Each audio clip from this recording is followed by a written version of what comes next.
We live. We live. We live. We live. What's up, fellas? How we feeling today? Another day, another grind. Can't complain. Mars, you good? You ready for the grind, or you ducking it like What somebody that grind? we know? What, Grind. what's the? Yeah, sure, man. Ready for the grind, man. Yeah. I mean, you got back-to-back shows. You really got to grind. Yeah, if you see what I really do on open gym, it's not much of a grind. Okay, That's like Mars. When you take that extra long lunch break at work, that's Mars at open gym, man. Sometimes you take an extra long lunch my break. role on open gym is just instigate and lay back. I ain't gonna lie. I don't really do much. What's good, Damo? You straight? Yeah, man, keeping it nifty, bro. I'm doing great. Eating a bowl of fruit. Got my lemonade. Ready to hate today. Getting this vitamin A, C in. Okay. Man, Ticket, what's up? You in the building? All right, well, we're gonna wait for him to tap in. But as y'all see the title of the show, I was scrolling through Instagram and I was seeing some all-star workouts and drills and whatnot from Ben Simmons. So, I kind of want to talk about, off-season Ben, see what he's gonna look like this year. Talk about that. Also, you see we breaking down the Indiana Pacers. So we're gonna definitely get into that as well.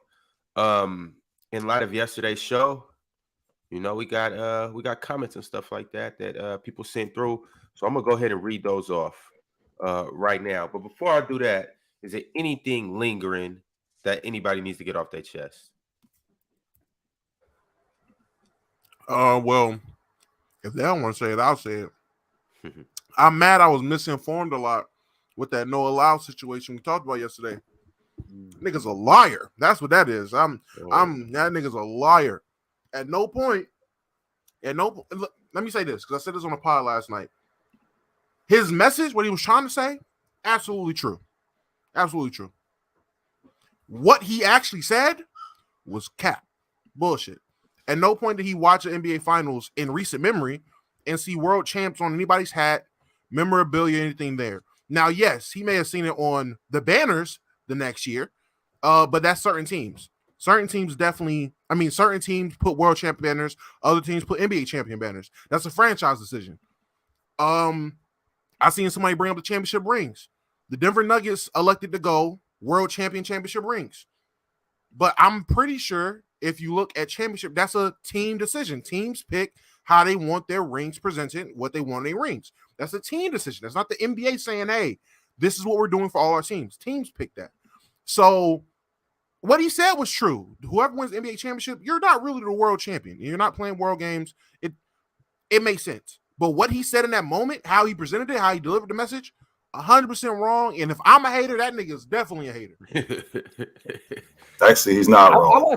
I want to add on that. I was surprised so many NBA players took offense to it. Like I think it's fine. Look, I think the NBA, the most talented league in the world, if they want to call themselves world champion, it's fine. But like Damo said, he's technically right. For it to be a world champion, you would need the EuroLeague champion, the China's basketball league champion, NBA champions, take all the champions and have a little tournament. They play together. That'd be cool. If they want to make some money off that, that's fine. Call yourself world champions. But I think it's perfectly okay if players want to call themselves world champions in the NBA. Like, it's fine. I'm not bothered by it. But I do think the NBA players getting so kind of offended on the comments and all that was a little surprising. It's like, okay, I didn't think it was that big of a deal, but them commenting and Drake commenting made a bigger deal than it was. If they why didn't they bring up the NFL? Why didn't he call up the NFL?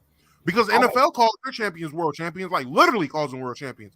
Got video dedicated to it. Why didn't he call up the MLB? Why didn't he call the NHL? Why didn't he call anybody else the NBA players? I don't know why he called the. That's true. Why only the NBA? Hey, that's a fair point. Why he call it NBA guys? Maybe he saw, like I said, maybe he's a little jealous of the money. He's a gold medalist. Probably not. A lot of gold medalists we don't realize still have, aren't really making millions of dollars. They're still living paycheck to paycheck in some senses because it really don't pay like that unless you're like the Usain Bolt, Michael Phelps of the world. A lot of them don't get paid like that. So maybe it was a money thing. He felt a little, that they're making all this money, so he made a point, whatever it is. But that's a fair point. So Mars and I had a conversation yesterday, and we talked about, and I had brought up the McDonald's Open with the Boston Celtics in 1986. So Mars, I got my years screwed up because I went back and did some homework, and it wasn't 86. It was actually 88. It was the year after. And the reason why they called didn't win the ring that year. No, they didn't. In fact, not only did they not, and this is my point, Mars. The McDonald's Open, what it did was it brought an NBA team every year for years. So the Denver Nuggets were in 1990. I believe it was 89 or 1990. Denver Nuggets went over. So they played the EuroLeague champion, which was from Croatia. They beat them by 30. So the next year, which was in 1990, the Knicks, who I think they were the 7th seed in the Eastern Conference that year, they made the playoffs. They end up playing the Spanish League champion. And the EuroLeague champion was also in that tournament. They end up beating them by 15. So let's fast forward. They didn't have it in 92, Mars, because the Olympics was in 92. They didn't have it again in 94 because the FIBA World Championships were in 94, and they didn't have it again in 96 because the Olympics were in 96. But they did have it in 1995. And the NBA champion Houston Rockets go over there, right? So they play against the EuroLeague champion. And they play against the EuroLeague champion. But before they get to the EuroLeague champion, they play against the Australian champion. They beat them by 25. So this derived from the McDonald's Open, where the best teams in the world came to the McDonald's Open. And the best leagues in the world, which was the NBA, the EuroLeague, and apparently the Australian League, now became a part of that.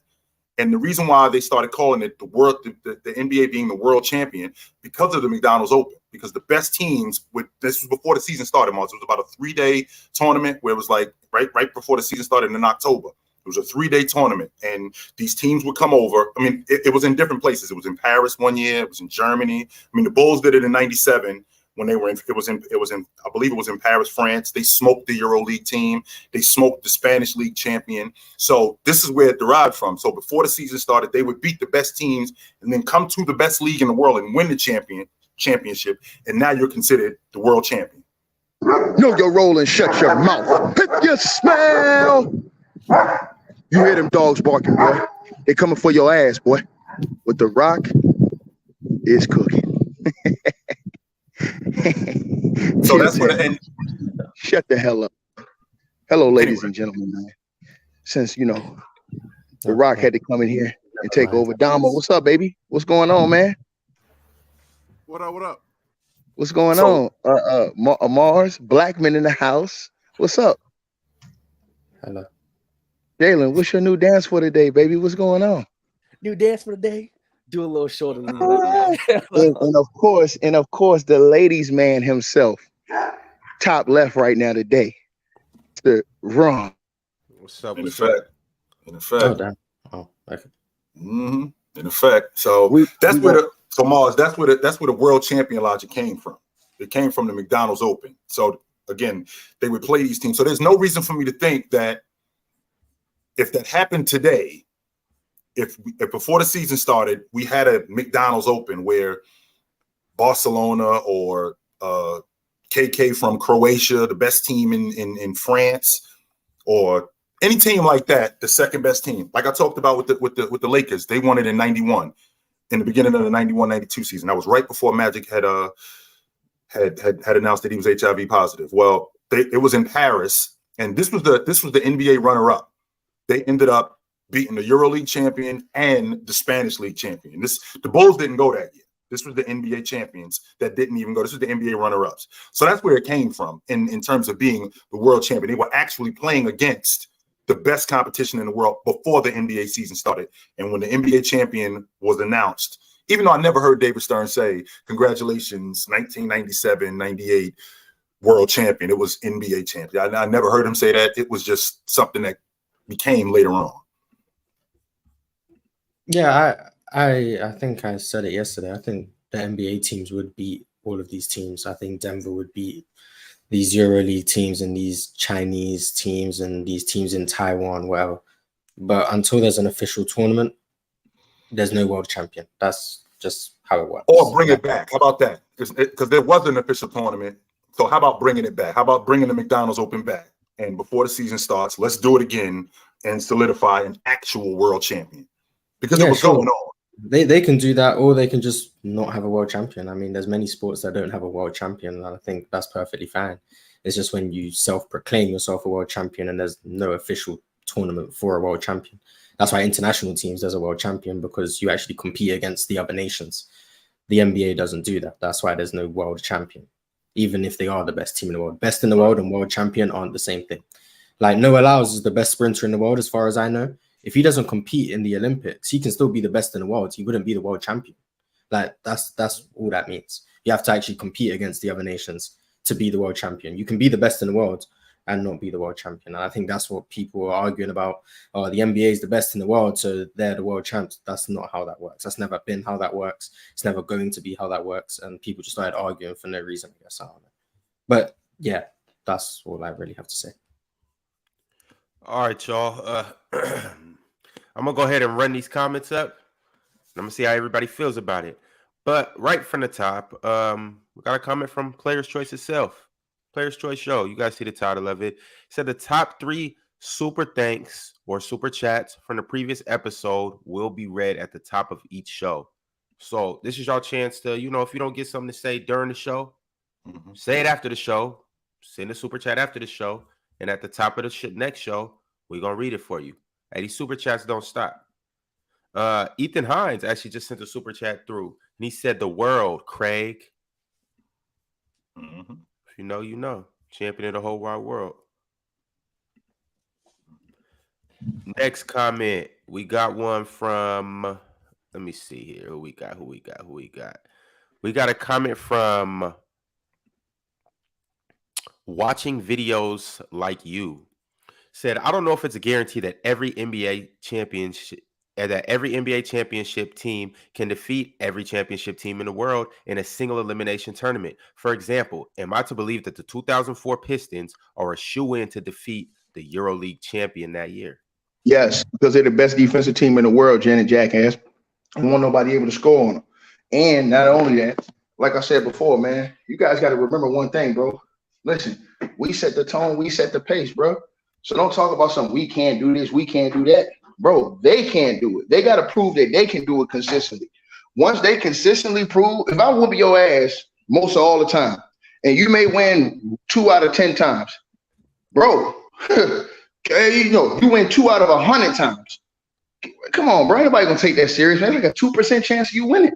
So I'm just saying, bro, like, be real, man. Y'all do anything to try to go against the United States. You got the best league, you got the best players, and that's why y'all players want to come play in our league, because we got the best league, period.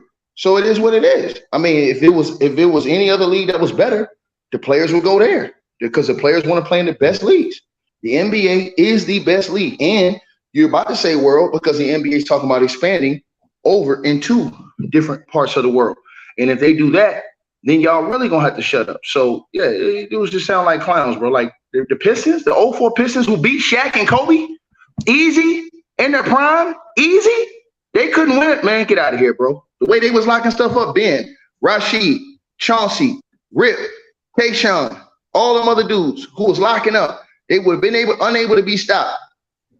They would have played the same pace that they play EuroLeague and offense. Their defense was on another level. So yes, man, cut it out, bro.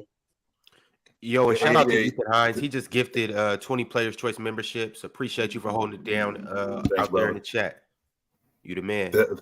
That Denver team that I talked about, Mars, and that in the beginning of the 89 season and in 89-90, they were, like I said, they were the 7th place team in the Western Conference. I think they were the 13th best team overall in the NBA. That Detroit Piston team was considered at that point the best defense that the NBA had ever seen. That was the 88-89 Pistons. They didn't even go, and that Denver team smoked everybody in the McDonald's Opens. So if there's no reason for me to believe that Detroit wouldn't have gone over there and done the same thing with the defense that they had, to Tickett's point. I will say to that, like in a 7-game series, I think it's possible. No one NBA teams won't lose. But a 1-game elimination, you never a player like Rudy Fernandez every game, Jalen. No, I understand, but I understand that. They do every game was lock you down, bro. Cut it out. So it didn't matter. It didn't matter. It's 1 game. Rudy Fernandez can't get. Hold on. I'm saying this to you again. Hold on, Jalen. I'm gonna say this to you again. Yeah. They played elite level defense every game. That is what won them the championship. Elite level defense. Hold on, Jalen. When you rely on offense for the most part, ain't no EuroLeague team was playing defense at the level that those Detroit Pistons was playing on a nightly basis. Every single night, they were playing elite level defense, holding teams to 75 points, Shilltown, 77 in the NBA. So what the hell you think gonna happen when you put those type of dudes like Rip, like Chauncey, like Tayshaun, like Ben, and these dudes in their prime? Then you bring it over Rashid. Then you got Lindsey Hunter coming off the bench. Then you got, man, cut it out, man. I think Mehmet Okur was that team getting buckets coming off the bench. Stop playing with me, man. 4 to 5 games they played the Lakers, they held them to under 90.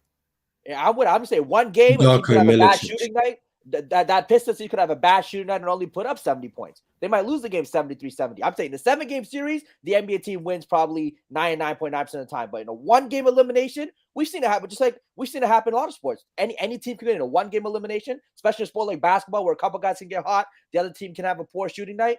Any team can win. And that's why I'll say just what you said with the 80s and 90s. I do think the talent pool now internationally is better because of where the game's growing, right? So I do think it might be a little closer, but I hear what you're saying. I mean, I think that the 10th best NBA team is still going to beat the champion of the league. And to the point that Miles was making, I would just counter that with, I just would rather they just bring the tournament back. Just bring the tournament back and let's put this whole world champion logic to bed. Bring the tournament back. I think it's a money thing. I think the NBA teams in their head, they have nothing to gain and everything to lose. Because if they win, we're all just like, they're supposed to win. If they lose, that's a whole story for nothing to lose. Hey, hold on. Hold on. What are you supposed? Hold on, Jalen.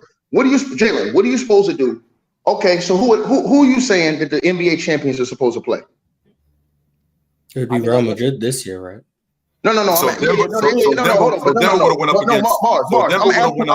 I'm asking Living Vida Loca. Hold on, chill. I'm asking him who is the Denver Nuggets just won a championship. Who the hell are they supposed to play to prove they're the best team in the world overseas? I mean, I don't think they're prove it, but yeah, they're yearly champions. No. I'm asking him. Hold on, because there's a champion in every single. Hold on, in every country, it's a champion. In every single country, they have their own league. It's a champion. So every country that you can name, Yugoslavia, France, Germany, Italy, all these teams have their own league. They have champions of their own league. So every country, these are all countries. Let's say I get it twisted like Europe is a continent.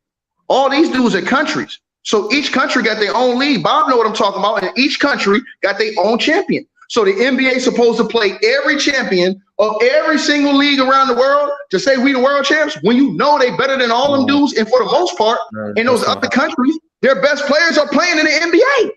No, that's not what they have to do. No. They would play every country. It would just be a tournament with the champions of Europe, the champions of Asia, the champions of Africa, and then the champions of North America. No. I'm saying, but Mars. Australia too. Yeah, it would be a champion from every country. Ask Mars how he determines that, Bob. If once again, the champions of Europe. I'm answering the fucking question. The champions of Europe are determined by the Euro League. The champions of Asia or whatever tournament they have in Asia. I don't know because I don't watch Asian basketball. But the champions of Asia will be determined by who wins the Asian tournament, the continental tournament. If they have one. If they don't have one, then you just get the champions of China, Taiwan, Indonesia, whatever countries have. You probably have about maybe 9 leagues, how many they have. You get, if that's what you have to do, you get those champions. Then you do the same with Australia and New Zealand. I think they play in one league. I think it's the NBL or whatever. You get the champions of that league. That's whichever team wins, you get that champion. Then whatever continents there are, you get the African champions. You get them, you put them all in one tournament. That's maybe 15 teams. I don't know. However many teams it is, you put them in a tournament. You play a tournament just like any other sport would play a tournament. And then the winner wins the tournament. You don't have to play every team from every country around the planet. I'm saying Mars because the United States is one country. Yeah, I like that. United States is one country. I'm saying, so you're saying take the best from each country. My thing is this. How many countries are there in this world? You're saying because all the continents don't have a championship. The Euro League gets the winner from the whole of Europe. So remove. No, you're not understanding what I'm saying. I put you on that. So you're talking about Russia, you're talking about Spain, all of those teams, all those they all compete in Euro League. So you only get one team from the whole continent, from the entire country in Europe. That's it. One. Yeah. That's it. Whoever the Spanish league team, whoever the Spanish champion is, whoever the French champion is, whoever the Italian champion, none of that matters. Whoever won the Euro League, that's the winner. Yeah. But that's all the teams don't get to play in the Euro League. Most of those countries' best teams, most of them, for the most part, now correct me if I'm wrong. I know Shaq, I know you jumped on, Ron, I know you know, but for the most part, it's pretty much known like the better teams are in the Euro League, right? No, that's not. Hold on, that's not true. Wait, hold on. It's all about money. I'm asking. Hold on. Wait, Ticket. if this is some type of tournament hypothetical, even if it was top 8, top 16, and you're telling me any team in the world gets to compete in this tournament if they win their league and they don't win their league, this a wrap. That doesn't matter, because when you go to the Olympics, the final heat is only like 6 to 8 guys that are racing anyways. So in there, they made it all the way there based off of their time. So nothing that you're saying is relevant right now. So we can just wipe that out now. Why is it not relevant? Because if you don't win, like if you're playing in your country's league and you happen to not win, then you don't qualify. I didn't say that. Hold on. Did you hear me say? Hold on. Did you hear me say that? I said every champion from every league should have to be able to have a chance to play in the tournament. So then why don't 100 people race at the same time in the Olympics?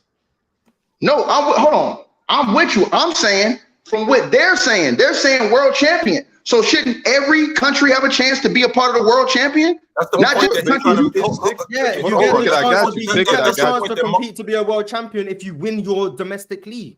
That's how it works. It's the same way it works. I'm with you, but you just said, hold on. Mars said the Euro. There's 20 teams in the English Premier League. Only 4 of them get a chance to be in the Champions League, which goes against Europe, because they're the 4 best teams in their domestic league. You don't just say every 20 team in the league gets to do it. No, it's the best from that league. It's then the best of the best. Everybody don't get to compete. That don't make no sense.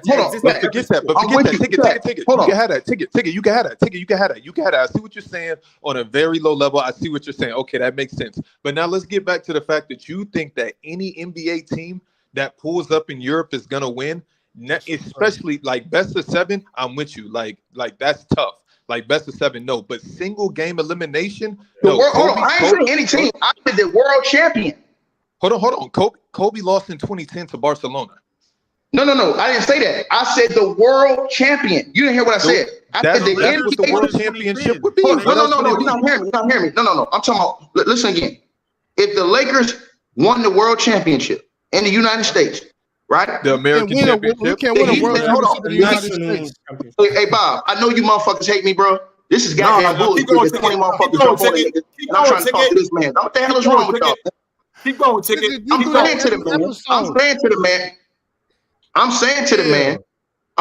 the man that if he's saying, I'm saying to him, can't no team in the world beat the NBA champion. I'm saying that whoever won the NBA championship, they can't beat them niggas, man. Period. That's all I'm saying, bro. I don't care if it's one game. I don't care if it's elimination. If you're talking about lower level teams or something like that in a one-off in the NBA, so why did Kobe lose? Why did Kobe lose in 2010? Who did Kobe lose with? Barcelona, the EuroLeague champions. I didn't ask you about Barcelona. I didn't ask you about Barcelona because that ain't really no team. That's a makeshift, put together all-star type of team. I asked you about the NBA. But Ticket, over the years, there's a lot of those. I was on one last year. I played on one last year. I literally played on one last year. Didn't Illawarra just come from Australia and smack the Suns? Man, I'm gonna say this again, bro. Because y'all hold on. I'm not just asking you. I'm asking everybody. You guys take Barcelona as a team and just let that slide. Y'all sound like a bunch of goddamn fools, man. Hold on, Luka beat Westbrook. Wasn't that last season? I think Luka beat OKC also when Westbrook was playing. Hold on. Shaq, let's be realistic, bro. Shaq, hold on, Shaq. Let's be realistic. The Olympics team, like you say, you just said this the other day. Sometimes you can put the talent together. They don't have enough time to gel as a team and get together. The NBA champions have been together a whole season pretty much. They went through the gauntlet, so they have chemistry. Some NBA teams could beat all-star teams because they have better chemistry. There's a reason that there's 7-game series aside from money. Nobody is willing to bank on one team that's been gelling the entire season to have enough wherewithal just because they finished first. Okay, Shaq. They're about to win every single game. What team in Europe is beating the world champions right now? Hold on. Ticket. What team? Ticket. Wait a second. So you're telling me why is there a 7-game series in the NBA playoffs? Why isn't it just one game? Why do we have playoffs? Hold on, because the best of 7 normally decides who the best team is. No. That's not what you just said. Based off of your logic, the team that gels the best, that finishes first in the NBA, should win it every single year. You asked me that. Yes, okay, and I'm actually, you just said that a team that you said is different from the Olympics, which I agree with, but you got to also understand a team from 1 to 15 in the NBA is not that much better than a team from 1 to 15 in EuroLeague. Bro, if you think that, I'm not saying, hold on, you keep trying to change my goddamn argument, Shaq. That's not my argument. My argument is the team that wins the world championship in the NBA, that have been playing together for the whole season, that have chemistry, that went through the gauntlet. Hold on, bro. They should 100% win. I'm saying to you, hold on. I'm saying to you, tell me what team overseas is going to beat the NBA champions. Tell me. It's happened before, though. I ain't asked you. I asked Shaq. This is what I'm trying to say. Ticket. Shaq, who won the EuroLeague championship last year? Shaq, who won the EuroLeague championship last year? Real Madrid beat us beat my team on a game winner ticket. We finished first. The nigga that was MVP of the EuroLeague was on my team. He's playing for the Sacramento Kings. Are they beating another? Hold on, ticket. Just let me explain it to you. What I'm trying to say, I'm with you. I'm with you. NBA champions should win every single time, but in single game elimination, it is not what you think. That's why Kobe shot 2 for 15. Hold on. I asked you what team. Ticket. That's why Kobe shot 2 for 15. Kobe on Olympics. I'm saying what team? It wasn't the Olympics. The Lakers lost to Barcelona. Hold on. I'm saying it's not the Olympics. It's not the Olympics. It wasn't the Olympics. Y'all changing the whole subject. The Los Angeles Lakers that won the NBA championship in 2010 lost to Barcelona, a European team that was not in the Olympics. Did that get through into your brain? And ticket. It's was the that reason before NBA teams stopped playing EuroLeague. It was before the 2010-2011 season. Okay, time out. Well, then shut the hell up then. Shut the hell up then. Because that ain't the same. Hold on. That ain't the same. Guys ain't playing the same preseason as you playing in the whole season. Cut it out. Zip your lip. Ticket. Kobe shot 2 for 15. If he would have shot 2 for 4, 2 for 3, I don't give a damn if Kobe shot 2 for 100. No, you gotta. No. So when exactly is this tournament get brought into effect? Because it can't be preseason. Dudes on hellified cap, man. Shaq, you putting your money. Paul Gasol played 35 minutes. Lamar Odom played 42. Kobe played 25. Defense played 30. Meta World Police played 24. I can see if they didn't even want to show up, but ticket, you're right. Kobe played 25 minutes. You normally play 38. What do you think? Ticket, majority of the time, NBA champions should win, but there are certain matchups where it's like, I don't know if you don't show up. I don't know why you think there's bums overseas, and I'm not saying. I didn't say that. Hold on, did I say that? No, ticket. Hold on, did I say that? Ticket. The best players in the world are in the NBA, but they're so spread out. What you think happens over here and everybody in the chat thinks happens over here, it's a reason EuroLeague teams stopped playing NBA teams because of the perception after they took a loss. Hey, he's not lying. NBA teams is ducking them EuroLeague teams. First of all, Shaq, hold on, Rob, put me on the double screen, Shaq. I'm about to cook Is that what's going on,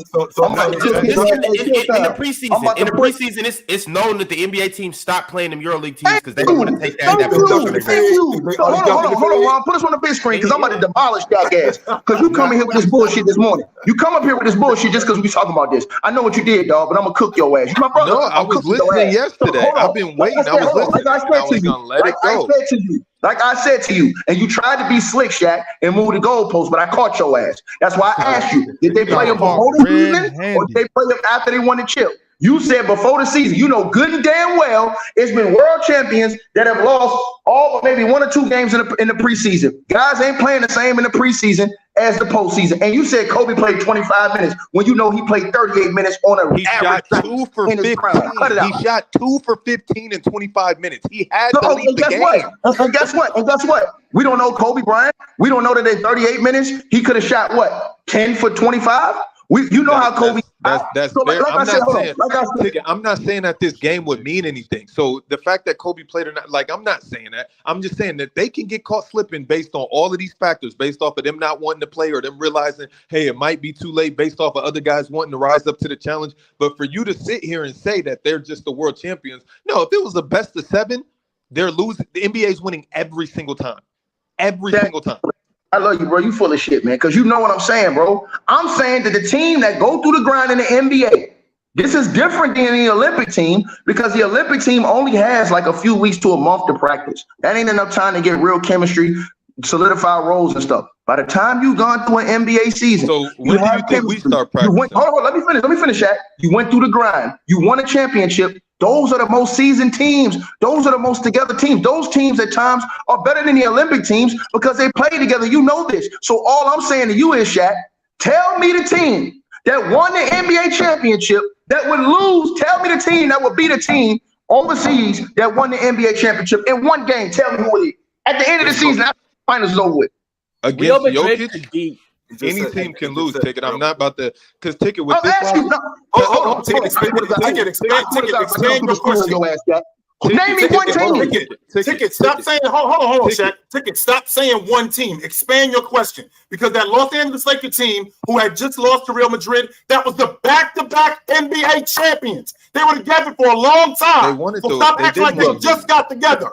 Okay. They lost by expand the question a little bit, Ticket. You That's what I'm asking you. No, I'm not trying to work overtime, Ticket. What's bothering me about your logic is you're making it sound like people just jumping on you. And people are not just jumping on you when we're giving you facts. The back-to-back NBA champion lost. You teams play hard in the preseason. That is a fact. Hard in the preseason.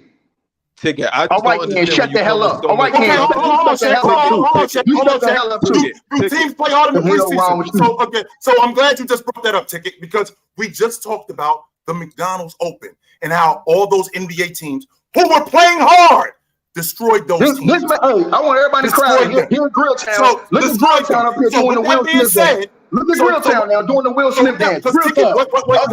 You know they don't play hard in the preseason. Stop lying, bro. I don't know that, Ticket. The reason why I don't know that, because I just heard Shaq tell me, Shaq, how many minutes did Lamar Odom play in that game? He played 30. How many minutes did Pau Gasol play in that game? Gasol played 32. How many minutes did the man play? My bad, Chill. Lamar Odom, hold on. Lamar Odom played 41 minutes. Paul Gasol played 35. Derek, how many minutes did the best player play? So we clear, Shaq. So we're clear. I don't know what on any level, whether you're in high school, whether you're in college, took all the shots. If you are playing the majority of the game, you are not out there lollygagging. I don't think they wanted to lose. But I mean, you're playing up against Juan Navarro, so he's no scrub, as you know. Like I don't know. Ricky Rubio's on that team too. I don't think they went in there like, yo, I'm about to lose this game. But Ticket, man, them dudes getting beat by 30. Cut it out, Shaq, man. Stop lying to these people today, man. Stop lying to these people today. But I ain't gonna let y'all lie like that. In a 7-game series, in a one-game series, they lose it. They getting the hell beat out of them by the world champ. Do you think any team right now? That's the problem. Do you think any team? Hold on, Chill Town. Do you think any team in the world right now can beat the Denver Nuggets right now after they just won it? After they had won their finals? I promise you they can. In one game, I promise you they can. In one game, it could very well happen, because I see Joker with his horses and no, Chill. You don't even got to do all this. Yo, Ticket. I assure you that they can. But should they? No. Should Denver win every single time? Yes, that's the same way with every league. Usain Bolt should win every race. All of this stuff. Everybody, all the best should always win. But if that was sports, then nobody would give a fuck. And we don't even got to keep it in Europe. We could take it down. We could talk about the Sydney Kings. They might pop them one time. We could talk about the team in Adelaide, Illawarra Hawks. It's not just Europe. There's basketball all over the world. I heard some cats saying like all these other countries aren't taking basketball serious. They don't give a shit about basketball, and that's completely false. These other countries are stepping their game up from a young age. They training just like they doing over here, if not more. So the world has caught up. It's not clear cut no more. That was a NBA championship team we just talked about, and they lost. You can't tell me Pau Gasol's not playing hard against a Spanish team. You can't tell me these are cats he grew up. These are his partners. He played for Real Madrid. He's gonna play hard because he can't not play. He can't. And play Ticket. This is the craziest part, because with the NBA, like, it is fair, like, it's cool. Okay, we do got the best players in the world, but you're talking from a standpoint that where if all the best players in the world went back home to their countries, I don't even know if the U.S. would even be able to put together an NBA squad that will be able to fuck with some of these other cities and countries. I'm just being honest, because if you look at the top 5 players in the world, it looks real European to me.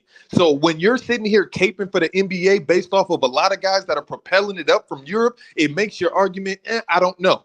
But I mean, I don't know, because you're including a lot of guys outside of the States and you're putting them inside of the States because they play in the NBA. Now, is the NBA the best league in the world? Hands down. They got the most money. They always should be. But could they get popped on any given night? Should they? No. But can they? Yes. Anybody could. And to Jalen's point, when he talked about the talent in Europe has expanded, well, the talent in America has also expanded, which has made the game what it is. And to Shaq's point, I mean, if you think about what the best players in the game are, Joker, where's he from? Giannis, where's he from? Joel Embiid, where's he from? I mean, Curry is American. Luka, where's he from? I mean, don't get me wrong, Curry, Jason Tatum, Kevin Durant, Devin Booker, these guys are American, but some of the best players in the game are European. Hold on, wait. Stat Papper said a team with KD, Brown, Booker, Curry, that wouldn't fit under the cap space for an NBA championship team. I'm talking about take out all the Europeans, just leave Americans, and you got to divvy up the bucks the same way you do any other year. The teams that you put together would be a little bit disappointing, and that's why so many players come from outside of the NBA, and they're able to play in the NBA because they're that damn good. So for us to just be naive and just sit here and say, oh, all the best players, once upon a time that was true. But it's a wrap now.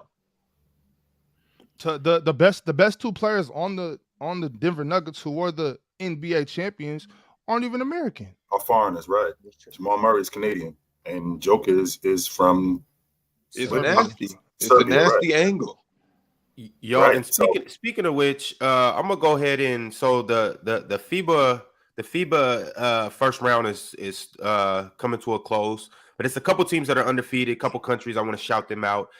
Cat in the Dominican Republic, they went 3-0. They're moving on to the second round. Lithuania, they actually went undefeated in their group as well. They're moving on to the next round. Is Sabonis even playing? It don't matter, Ryan. All right, for sure. It don't matter. He's there in spirit. They just know it's big ox shit, so they putting on for Sabonis. Facts. All right, bet. Germany is undefeated, and they're moving on to the next round. That German crew is actually looking very good.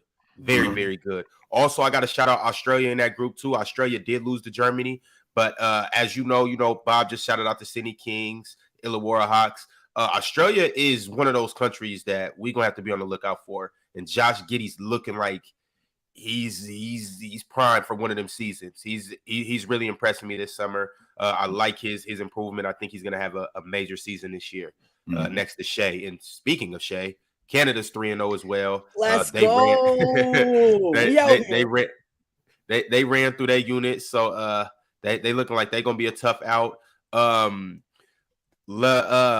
Latvia or Latavia? How do you say that? Latvia. Without Kristaps, they're 2-1 and they're doing their thing. As you guys know, France got sent home. They got packed up in that group. It was Latvia, it was Lebanon, Canada, and France. And well, France got packed up and sent home. So that's what we have right now. We'll talk about the other groups tomorrow when they come to a conclusion. That includes Team USA's group. They all have one more game to play. Real quick, Ron. If anybody knows, was Latvia? Was that part of Yugoslavia? Mm-hmm. Yeah. Was it? I don't. If I remember correctly, that was with that was with Marcelonis. That was with I think Sabonis was on that crew. No, he wasn't. I know for a fact that Marcelonis was on that crew. I do know that for a fact. Is that I think from what I know, Jovic's what you call it? No, Jovic? Jokic is Jokic. No, not Jokic. Jovic. He's Serbian as well. Serbian? Oh, okay. I think he's also Serbian. Okay, never mind. But Yugoslavia, from my knowledge, is like Croatia and Serbia Right. and Montenegro and those countries, not Latvia and I don't think it Lithuania. was it Latvia or Lithuania that true. I think it was Lithuania that Marcelonis Yeah, was on. I think he's Lithuanian. Yeah, I think he's Lithuanian. I take that back. I didn't do very well in geography class when I was in college. I had to take it over, as a matter of fact. We need to know those Yugoslavian countries because I want to know if they were able to just if it was to stay together and they were able to put together a team. I want to know just how dangerous they would be. I know right now, if they were a country, they'd have Luka and Jokic for sure. That's the point I'm making right there. Serbia and Slovenia are definitely two Yugoslavian countries. So here are the 7 countries that were in Yugoslavia: Slovenia, Croatia, Bosnia, Serbia, Macedonia, Kosovo, and Montenegro. Okay. So no Latvia, no Lithuania. Okay. Yeah. So I mean, Luka and Jokic. I mean, That's right still- there. that's still Luka a problem. Jokic put shooters around or whatever it is. You're good to go. I mean, that's because that's still Bogi Bogdanovic. Bogdanovic. Yeah. That's Nemanja Bjelica. I got a couple more cats. They got a crew. Yeah, they got a crew. Yes, they would. They would have a Dragic crew. is a little older now, but Reese and Slovenia. Yeah. Mhm. Okay. Yeah. all right, though. Let me get back to these comments, though. I got a few that I still want to read off. So, Pizza Steve 28 said, "Dub stream, can y'all please call out Low for his Jokic BS? I've rewatched the Black Friday event recently, and he had Jokic at 10 in his current best players list. Yet he was calling out people left and right for underrating Jokic. 10, like 10, top 10 all time. No. In his the current 10 list. best players in the NBA right now. And Joker was 10. This was a Black Apparently, Friday. it was like 20 games into the season, and it was based on how well they were playing at that time. So Okay. Jokic was playing the 10th best at that time, I think, is what it was. So Was a he bit though? out of context.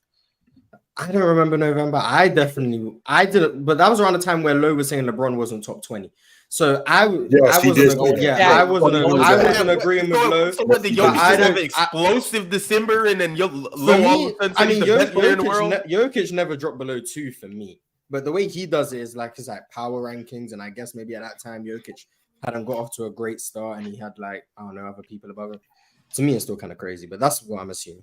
Yeah, I don't know about that one, Low. Hmm.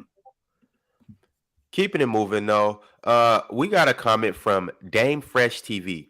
He said, "I really feel like Cleveland hurt themselves by trading for Spider. 2 6'1" guards will never work because it's too tough to game plan a defense to protect them both or hide them, whichever word you want to use." He also said they also took the ball out of Garland's hands. They should have waited for a wing scorer instead of trading for Donovan. So the defense logic doesn't work because Cleveland had the best defense in the league last year. So that logic doesn't work. And they still got to figure it out offensively because you had 4 young guys and one guy who comes over that's averaging over 25 a game, who now is going to be the focal point of the offense because none of these other guys are proving. But the defense logic doesn't work because they had the best defense in the league last year with 2 6'1" guards. So that logic doesn't work.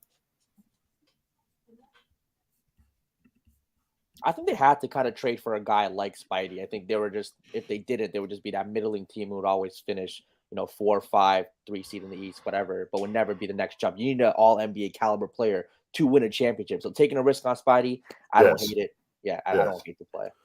I mean, do you turn that down? No. Like how you saying, Jalen? Like you have the opportunity. So the Utah Jazz are trying to blow it up. They call your phone and they're like, "Hey, we got Donovan Mitchell. What can you give us?" Yeah, I'm making the trade. They should have waited for KD, man. KD was gonna come available. Hey, that was the thing. That was the thing. Sure. KD on that squad would be crazy. First off, that's what I had to wait. Wait for think KD about it, and though. see what happens. You got Darius Garland, the upcoming point guard. You got the 2 Twin Towers. You got a bunch of other young talent. Like, what are you not supposed to do that? I don't know if KD wants to go. People don't want to go to Cleveland. They have to trade for guys to draft them because free agents. They're going to trade for KD too. I mean, he has 4 years on his contract. What you like? If Spidey was a little younger, I guess maybe they thought they could re-sign him and get more out of him. But I obviously KD would have been great too. Larry Markkinen just averaged 25. They could have kept him out. I mean, I'm not mad at that either. Laurie would have been all right on that team too. All right, keeping it pushing. We got another chat from yesterday's show from Observer's Desk 9768. They said somebody needs to make a skit of Damo and Ticket.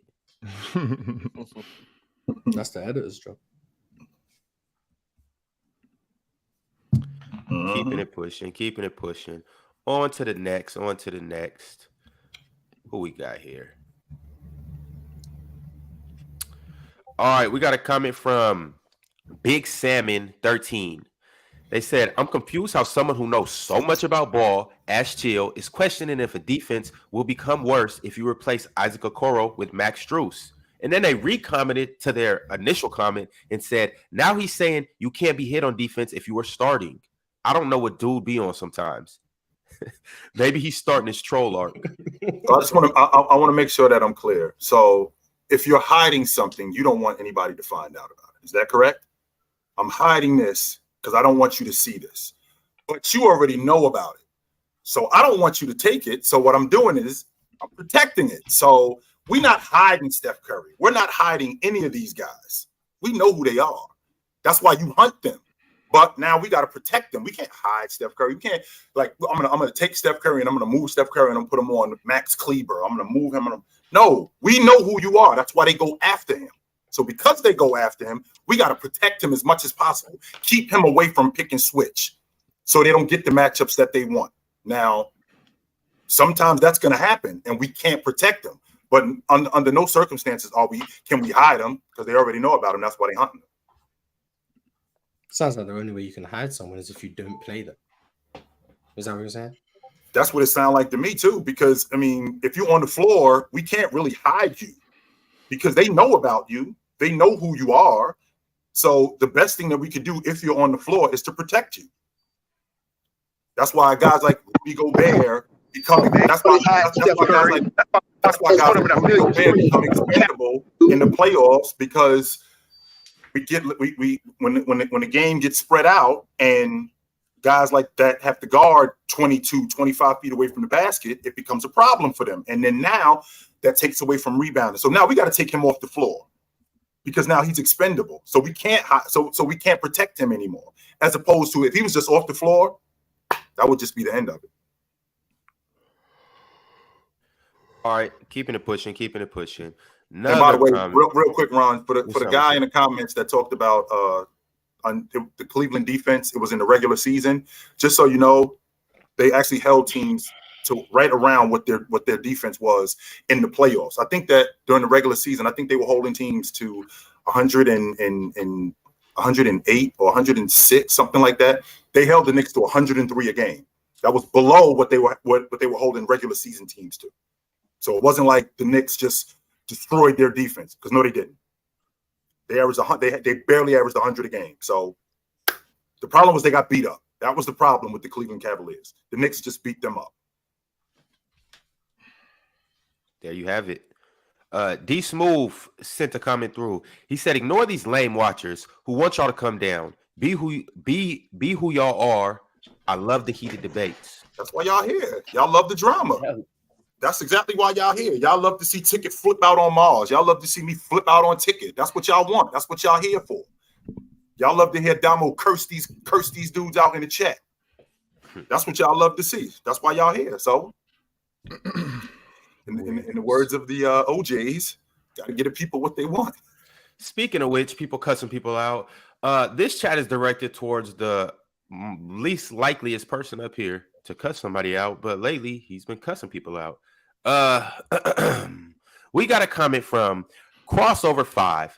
He said the fact that Mars calls Ticket dumb and everybody lets him get away with it time and time again is horrible. Calling somebody dumb just because you don't understand is disgusting. I remember everybody jumped on Elder Rufus for telling Mars to shut up, but nobody jumps on Mars for constantly calling Ticket dumb on more than one occasion. This right here shows what Ticket says is right. Everybody hates him. Hold on. Ticket is a grown ass man. He's cuffing that cloth where we know he's not taking Mars calling him dumb that personal. We know the way Ticket will talk to you. You know it's all love, but the way he's gonna engage with you, you know, calling him dumb, this and that, calling him names, it's perfectly on the table. There's different ways you can address different people. If someone is like someone comes on this channel, they're super calm, super chill, never says, we're gonna address them differently. But I know I can go at Ticket a certain way or Mars a certain way or a certain way because of the way, you know, they talk or the way we address it. It's completely fine. Number two, to add to that, Ticket attacks everybody like that. How many times has he called me dumb or Grill Town or stuff like that? So I mean, what's good for the goose, right? No, I replied to the comment. I said I'll do better. So he's right, man. Hey, Mars, stand on your baby nuts. That's all. I go lower. That's me. You go low, I go lower. Mars said he ain't a man yet, so he still got baby nuts. Until them things drop, then he'll be a man. Yeah, so you know how they say when a dog got to drop his nuts to be a man. Once a dog drop his nuts, he a man. Once Mars drop his nuts, he a man. Right now, he got baby nuts. Until he drop them. Yeah, get it together, hamster nuts. He ain't gonna drop him until he start liking them barbecue wings and hot sauce, though. I'll tell you that much. Bars, you don't got to take this. I promise you. No, I need to do better. I mean, that guy. I heard Bars said barbecue wings are nasty, all this stuff, man. I don't know what's wrong with that boy. I don't recall saying that, but he's right, man. I got to do better. My fault. Dub accountability. Mm-hmm.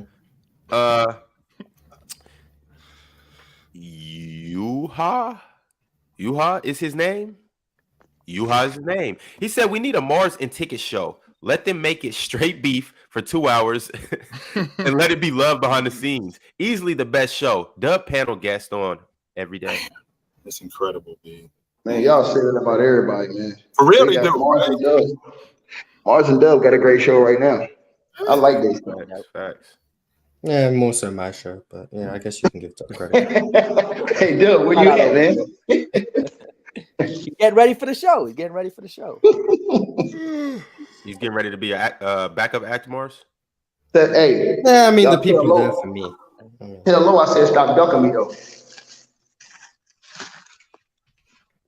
Hey, man, Low usually pulls up on open gym. Pull up, Ticket. You know, Low ain't gonna do nothing but duck me like he always do. Low running from the grind. Lame 758 said it's hilarious when Mars talks common sense and chilling Ticket act like he's speaking another language. I don't know. It's the accent, man. I am speaking another language. I think it's just different perspectives and different ways to view the game. So it's always the right way and the wrong way. Yeah. I mean, if you want to say that, you can say that. All right, fellas. I got a couple things I want to get into, so let's go ahead and do it with no further ado. I'm gonna pull up a video. We're gonna look at some highlights, and I want you guys to tell me how you feel about these highlights. All right, hold on. Let me share the screen.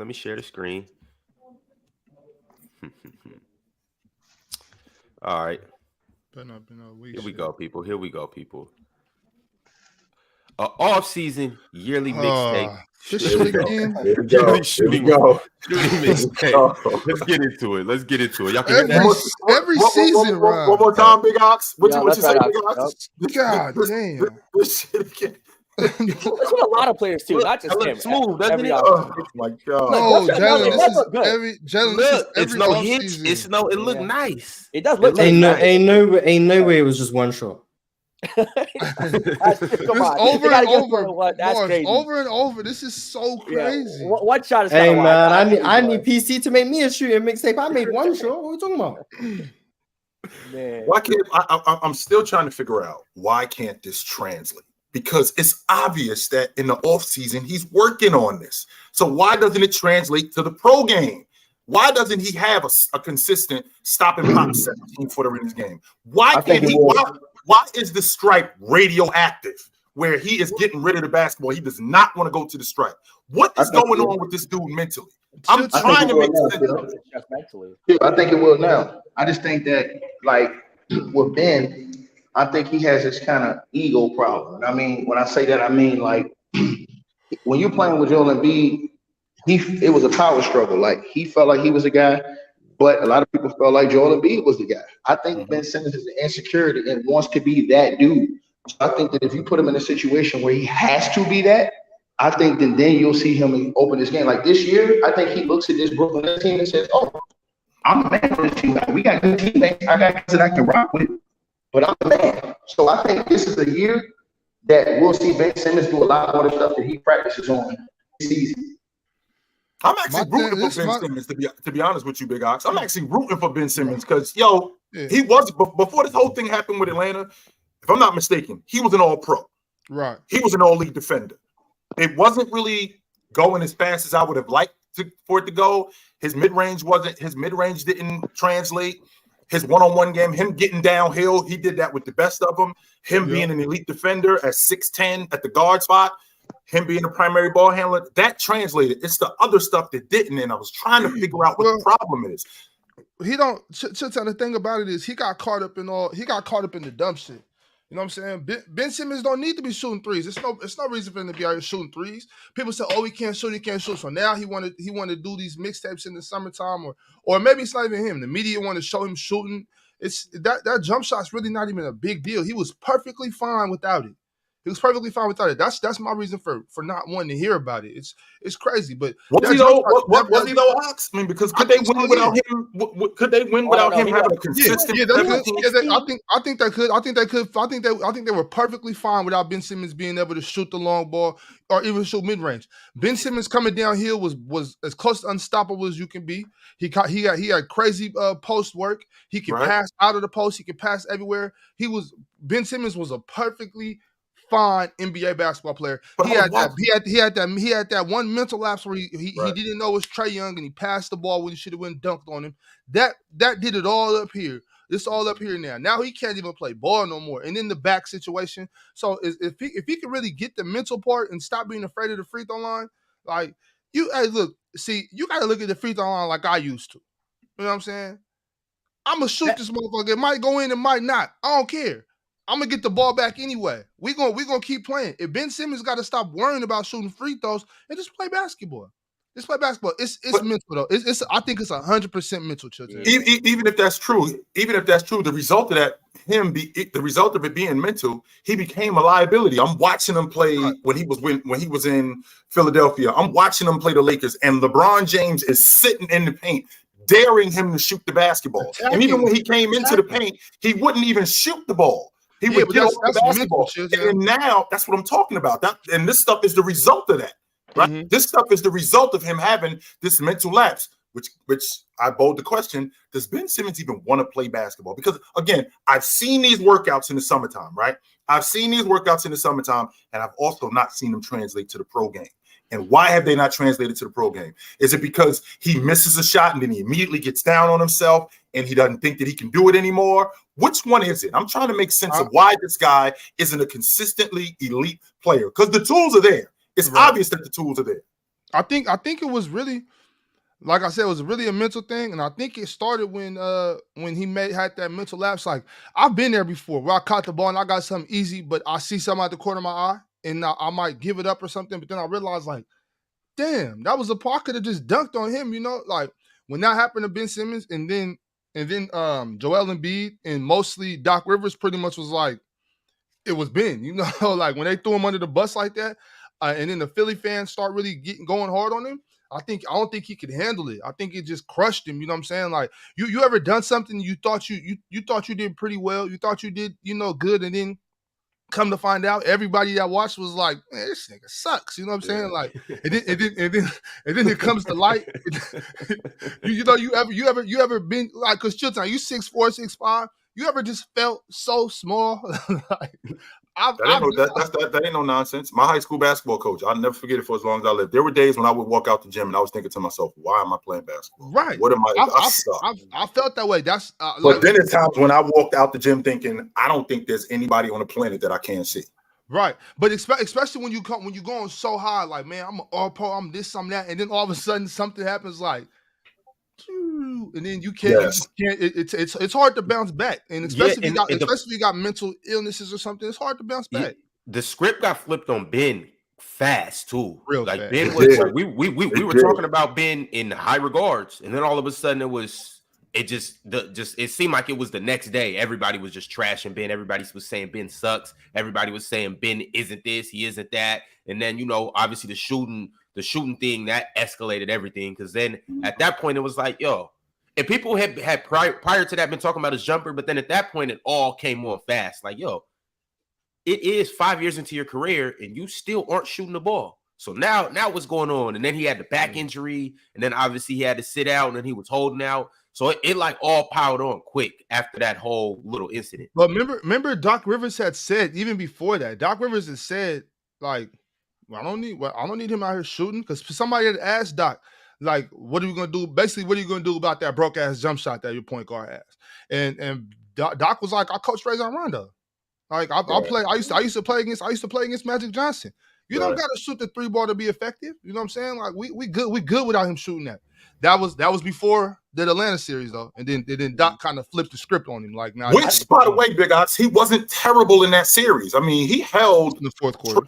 He held Trae Young to under 40% for the series. Mm-hmm. They didn't have no business losing that series, to be honest. He's still an all-world defender. I mean, Joel could have stepped up a bit too. You know what I'm saying? Right. If we're gonna be honest, they had no business losing that series whatsoever. Right. They had no business losing that series. So he wasn't terrible in that series. It was just him not being able to convert offensively when it mattered the most.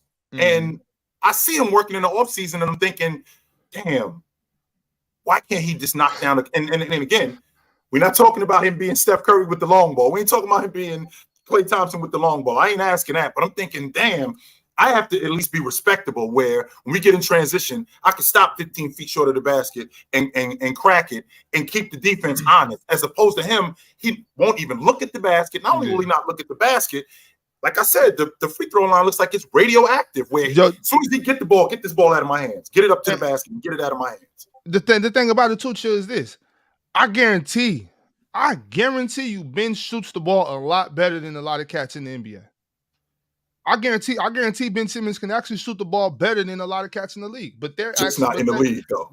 Right. You know what I'm saying? These cats, there's cats in the NBA that can't shoot that well. But Ben Simmons probably shoots better than him. He's just afraid to shoot it. He's just scared. He got to do some hypnosis or something. You know what I'm saying? Do some what's that one shit called that they do in the desert? You know what I'm saying? They put it in the tea. A mirage. Yeah, no. They put that shit in your tea. You hallucinate. You go into the sweat lodge and all that. Mm-hmm. Or they got that frog. They got that frog. You take the shit off your skin. You poke it in yourself, and then it just clears your conscience. You have visions. You throw up. You shit on yourself. So basically, he needs to get with Bill Walton first summer. Exactly, Ron. Exactly. He need to get with them. He need to get with them. I think he got to get with whoever Markelle Fultz saw. Ayahuasca. That's it. Good looking, Tay. Ayahuasca. He got to see the same person Markelle Fultz saw to fix his kind of mental struggles with shooting and all that. I think people have to remember Ben Simmons for the first 3-4 years of his career was 16, 8, and 8. Okay, people were comparing him to Magic for 3 Johnson. seasons. Come on, 16, 8, and you would be compared to Magic Johnson, 6'10", could pass, run the floor, had a post game, could still score in the paint. Was not afraid to shoot. So with him again, it's just 100% mental. You guys always said, just take the open jump shot. Even if you miss it, it's okay. If he shoots 1 for 10, I'm okay with that. Just give me Russell Westbrook's mid range even. And I still think he's a plus player in the NBA. He's a first team All NBA defense guy.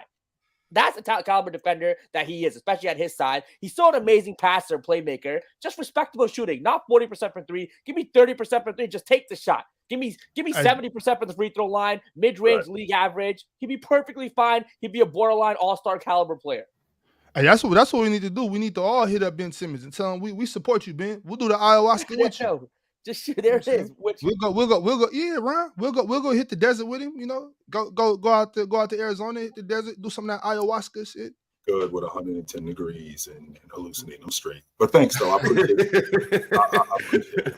Thank you, but no thanks. Hey Mars, I know you down. Come on, Mars. Nah. Take over the team. Help Ben Simmons out. Hey, I'm with you, Ox. Hey, Ox, I got you. I'm with you. For sure. All right, let's do that. Ben Simmons demons are not mine. But so I gotta ask, because we talked about it, and obviously we seen the shooting clips. But how are we looking at Ben Simmons? Let's say he develops that jumper, and nothing happens in that Atlanta series. He comes back that next summer. He develops a jumper. Fresh off the 16, 8, and 8. I think he had just won the steals title. He was a steals champ that year, 2020, 2021. How does Ben Simmons progress, and what does his game look like if he comes back with, I'm just saying, a good pull-up mid-range? And I'm not saying it's DeMar DeRozan-esque. I'm not saying, his shooting splits are better, but let's just say he shoots at around the average rate in the league.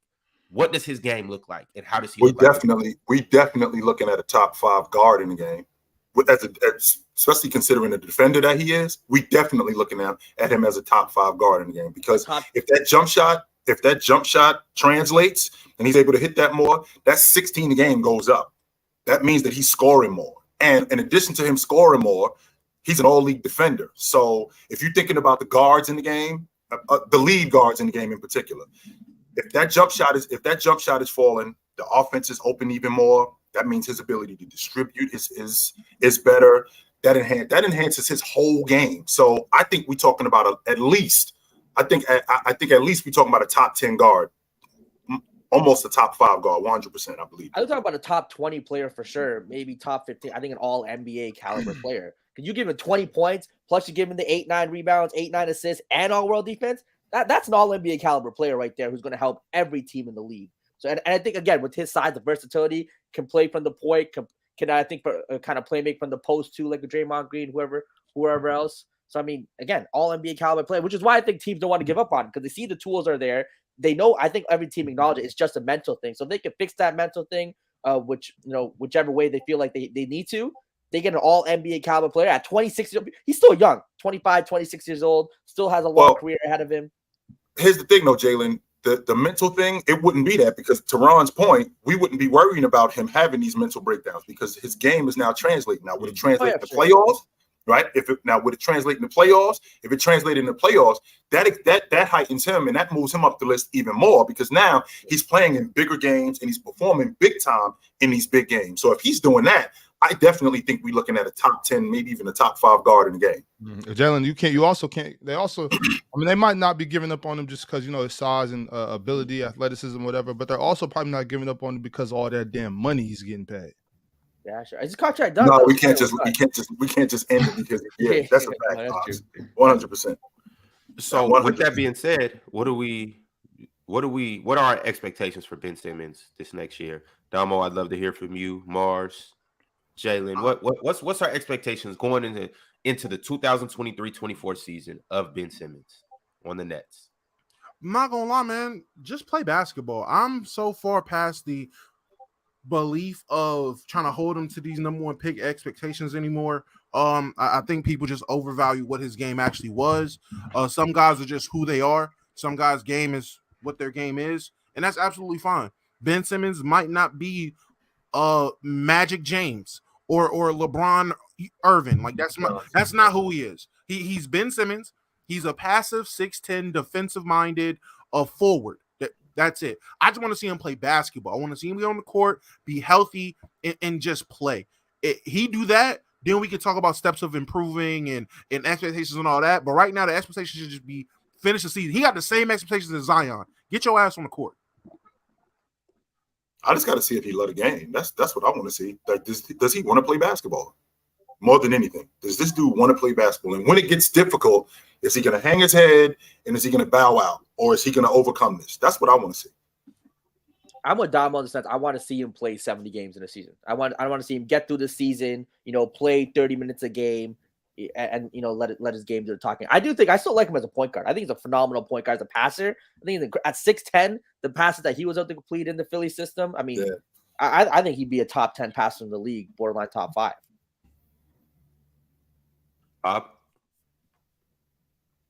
Where do I think Ben Simmons will be? Yes. Yeah. What's your expectations of him this year, or what are you projecting that he may do? Oh, my expectations. So I thought you were saying what are our expectations if he's healthy and got his mind right. I have no expectations for Ben Simmons this year. I expect nothing from Ben Simmons this year. I expect absolutely shit from Ben Simmons this year. Is that what you at, Marlon? I don't hold expectations from many people. That just sets you up for disappointment. It would be nice if he can play. I don't expect him to play. I don't expect him to be an all-star because then when he underachieves, I'm going to be mad at him for not meeting my expectations that I just put out. So instead, I just don't give him expectations. Whatever he does, great. If he's not great, then I'll just say he's not very good. If he is good, then I'll say he's very good. I've given up on giving expectations. Because I realize not much comes from it besides like pride. Like if I expect something from someone, they achieve it, then all of a sudden I was right. I saw this coming. And when they don't achieve it, Mars, that's well, this guy let me down. So I'm like, I don't do it. I'll say what I think will happen, but it's not really expectations. Projections, not necessarily expectations. I'm sorry, Mars and Bob. I didn't mean to throw expectations. I spoke about this. Can we get projections? I think he's gonna have a bounce back season. I think he'll be back somewhere, not what he was in Philly. I think his athleticism, due to his back injuries, has probably declined. I don't think he'll be as good defensively. But I think I do think he'll be a very solid player for the Brooklyn Nets. I think he'll probably be their third best player. Mikal Bridges, Nicholas Claxton, then Ben Simmons. That's probably what I think. What about Cam Johnson? I think he'll be better than Cam Johnson this season, just because of his extra passing, extra facilitation, his ability to play in transition, and then defensively, I still think he'll be a very good defender. And I wouldn't be surprised if Brooklyn ended up being like a playoff or playing team as well. Hey, So I'm looking at Brooklyn's roster. I really like Brooklyn for real. Is 13-6 ridiculous, Mars? Oh, for him to average? I'd be surprised if he averaged double-digit points. I think he's in his Draymond arc. I think that's where he is. He's in his 8 points, 7 rebounds, 8 assists bag, where he's only really going to score in transition. He's not really going to score in the half court. He's going to be someone who does dribble handoff, set screens, occasionally fake handoff, get to the rim, shoot about 60% from the line. That's probably what he'll be. Double digits, I'll be pleasantly surprised, but I think he's probably in his Draymond arc right now in terms of which goes back to my original logic, Mars. You talked about the expectation. I mean, if you're the number 1 overall pick, expectations come with that because of the guys before you. So if you're the number 1 overall pick, you're a franchise player, and I expect you to perform considering the guys before you were franchise players. So I expect you to perform to that level. Now, that's not me saying, well, if you don't, I'm gonna get let down. Well, the guys before that, this is what they did. That's like getting with a chick, and I expect you to cook because the 3 chicks before you, they cooked and they were good. And if you don't cook, well, I really shouldn't be disappointed. I shouldn't expect you to cook because, I'm gonna let myself down if you do. But all this fool want to do is order DoorDash. But then what if she told you, hey, I don't cook, so if you want someone who cooks, I'm probably not the best option. Then you still get with her because everyone else cooks. You're like, well, she doesn't cook for me. Oh, now I'm disappointed. Like, no one told you to take Ben Simmons number 1. He showed you what he was. You took him number 1, knowing he couldn't shoot. There were questions about his mentality before the draft. They still took him number 1. He can't then be like, well, you can't expect me to be Anthony Davis when you knew the flaws I had coming in. You still chose to take me number 1. That's not my fault. You thought I was just going to overcome all these flaws that you knew I had. And then you're mad at me that I didn't overcome it. Like, that's your business. I didn't tell you to do all that. The problem with that logic, Mars, is that you actually did cook for me when we got together. Even though you said you didn't cook. Well, initially when we started going out, you were cooking, and you were actually a good cook. Then all of a sudden you just stopped and you fell off a cliff and you don't cook no more. And now what am I supposed to do? Did he really cook, or did he just make up for his lack of cooking? He was an old she was definitely cooking. No, but I'm saying because you want like Ben Simmons, the question marks when he came in, mentally, was he very strong? Did he really love the game? And he doesn't shoot. We knew that coming in. He then got taken. He couldn't shoot. There were still question marks about whether or not he loved the game. And I'll give you the rest about the mental toughness. Right. That one we didn't know about. But he was still thriving and being an all-NBA player, despite all of those things that we already knew. So he still came in without cooking. He just did a lot of other things that you looked past the fact that he couldn't cook. But then when he stopped doing the other things, you're like, and you can't cook too? Like, what do you bring to the table at this point? That's what it was like. It's like, he never cooked. Well, she never cooked, but she did so many other things that you were able to look past it. But when she stopped doing the other things, it's like, well, the last straw is now you still don't even cook. What am I even doing with you? Now it's a problem. That's how I'm viewing it. I'm like, he stopped doing the other things, and now you're mad at him for the original. Now I'm at my mama's house eating dinner, talking about, man, she don't never cook. Oh, you know your mama not going for that. Hey, Ron, if Big Ox went to his mother and said, this chick don't cook, is she hearing that? No, nah. Your mama not hearing that. If you gotta come over here because your chick won't feed you, your mama like throw that girl away. Oh man! But my thing is, though, Ron, if we want projections instead of expectations, my projections is we not getting shit from Ben Simmons. I'm gonna tell you why, Ron. Because he's mentally weak. Mm-hmm. He's mentally weak. You know what I'm saying? He has no heart. Those right there. It don't matter at this point. He's already timid and afraid to play basketball as it is. Right. You know what I'm saying? So it's like I don't know. I haven't had many therapy sessions or anything like that, but it's gonna take a badass therapist and a hypnosis to get him out of what I've seen. You can't just break down when you're one of the stars of the team, you're the starting point guard, and you play like shit. Well, to Chilltown's point, you played very good defense. You did great on defense. You had a couple lapses on the offensive end, afraid to shoot the free throws or whatever. You can't come back from that. You know what I'm saying? The way he just plummeted down the hole, that was crazy. I have my predictions are absolutely nothing. Is Jacques Vaughn still the coach over there? Mm-hmm. My prediction is Jacques Vaughn's going to have him on the bench by game 20. He probably won't start the season starting. No, I'm not talking about coming off the bench, Mars. I'm talking about sitting his big ass down. Okay. DeAndre Jordan. Like he ain't even in the rotation. He's out. Yeah, he is out. It's done. It's done. I think the league's better when everyone plays. So I'm hoping he can play. I'm hoping Kawhi Leonard can play. I'm hoping everyone can play. Like the league's better when everyone's available. Chill, to answer your question, I think 13-6 is easy for Ben Simmons, barring that his health is good. Obviously, if he's not fully healthy, then okay. Mental health too, Ron. Mental health and all. I don't know if he's mentally healthy or not, but if Ben Simmons physically is good to go, I think 13-6 is easy for Ben Simmons. 13-6 and 6. 6 rebounds, 6 assists, and 13 points. I think he does that. I think he could do that in his sleep if he wanted to. Ron, I seen somebody in the chat. I seen somebody in. Oh, Spence, that's right. I seen somebody in the chat say that Ben Simmons is Russell Westbrook without the heart. No, I wouldn't even say that. He's 6'10". He's a little taller too, for sure. I'm saying Russell Westbrook with no heart is still better than Ben Simmons. Ben Simmons is Michael Carter Williams, but better. Which Michael Carter Williams are we talking about? We're not talking about rookie. Yeah, rookie. No, the Michael Carter Williams that didn't trick everyone. Okay. Everything that came after. Okay, He's not that rookie one.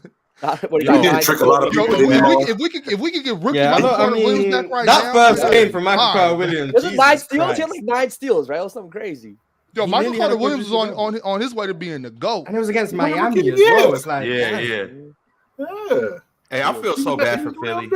I'm not gonna say I feel bad for Philly, but I don't know what the hell they did to trick off all of their picks. Nerlens Noel, Michael Carter Williams, Ben Simmons, Markelle Fultz, Evan Turner. You know what?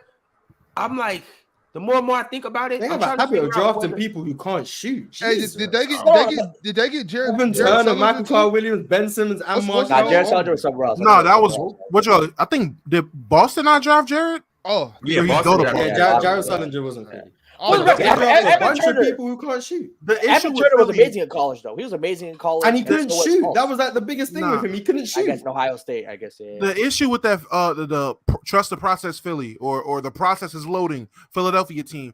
They subscribe to the belief of drafting the best available talent they seen in their eyes at all times, which regardless is regardless of fit. And I remember me and Fluke was going back and forth with it. I don't care who you are. If you have a guy who you think is the guy, because we were talking about this when Charlotte got the number 2 pick, and I'm like, they're going to draft Brandon Miller because they're going to draft off fit. They're not going to draft Scoot because they don't want 2 ball dominant point guards when they just paid LaMelo Ball. But do you think that's smart? Do you think that's smart, or are you saying like, do you think that's what teams should do, or I think that's teams what should draft off fit? I think teams should draft off fit more. So like a James Wiseman over LaMelo Ball, you're perfectly fine with. Yes, I was fine with that because one. You already knew they had. I'm not gonna say you already knew they had Jordan Poole in the works, but they have their guys already. They already had their guards. They already had they had that. They've never had a big, a legitimate big. If you want to call Zaza a legitimate big, sure. If you want to call Festus Ezeli a legitimate big, sure. If you want to call JaVale McGee a legitimate big, Bogut was legit. I think Bogut was legit. But, and that was 2015, 2016. Yeah, but everyone else. So at that time, they didn't have us. They did. Oh, now Balenciaga, I'll say that was a legitimate big. 2015 Euro MVP, that's a legitimate big, but we're not gonna talk about Balenciaga. But other than that, at that time, I'm like, bro, I love LaMelo. LaMelo should be the second pick if any other team had the second pick. But the Warriors have it, and they have their guys. And then Jordan Poole popped off. So imagine if you would have been stalemated, and who knows what happens with Jordan Poole now if you bring LaMelo, or if LaMelo gets backseated because they had Jordan Poole in the works and they knew Jordan Poole would be great. It's so many factors that would have changed the perception of careers. They drafted off fit. You should always draft off fit if you have your guys. 10 times out of 10, no matter who you are. Yeah, because you end up like Philly. You end up with Joel Embiid, Nerlens Noel, and Jahlil Okafor, and now you're like, well, we're going to see how it works. And you end up wasting 2 of those lottery picks for what? And then you got to understand too, when you don't draft off fit, then you stockpile your players and you're not able to really showcase what they can do. And that's the biggest thing. When you can't I'm going to transition to the NFL right quick. If you guys have been following the San Francisco 49ers, they had a draft pick, or they drafted a guy named Trey Lance. They gave up traded for a 4th-round pick. I believe 49 red, Ron. So keep going. Those are my boys. So they gave up an arm and a leg to get Trey Lance. He was supposed to be the franchise quarterback and this, that, and the third. They weren't even able to showcase him on the field. Barely played. And so the reason why they couldn't showcase him on the field, or from them not being able to showcase him, they weren't able to trade him and get just adequate compensation back for him. And that's the same thing kind of with Philly. Like sometimes players don't translate. I get that. But if you draft a player and you're stockpiled in a position and you can't play them, then you can't show what they could do. And then at that point, you can't do anything for them. They can't play for you, or you can't trade them for anybody. So that's why I think. What's up? It was a mismanagement more than anything. Mars, who was your crew in soccer? Who was your team? Arsenal. Who's the best forward on your crew? Saka. Okay, so Saka is the best forward on your crew. Only difference is Saka, let's say he gets injured a lot, right? But when he's on the field, you guys win. So what you do is you draft a young guy at the forward spot. Now, Saka is going to get injured, right? At some point, he's going to get hurt. This young guy is going to be able to play. He's not going to play a lot, but he's going to play because you're grooming him for the future. Instead, no, you don't do that. What you do is you draft this young guy, you're taking Saka off the field. This young guy who isn't ready, you're going to throw him out there because before he got on the crew, he had very little experience. You take Saka out, this young guy gets on the field, he gets hurt in the second game. So now you got to bring Saka back. Saka, now he gets hurt in like the 5th game. Mars, you don't have a forward. The third guy on the crew,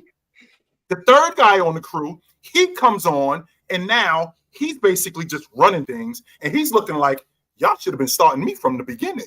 I'm the guy. I'm the dude y'all should have been starting.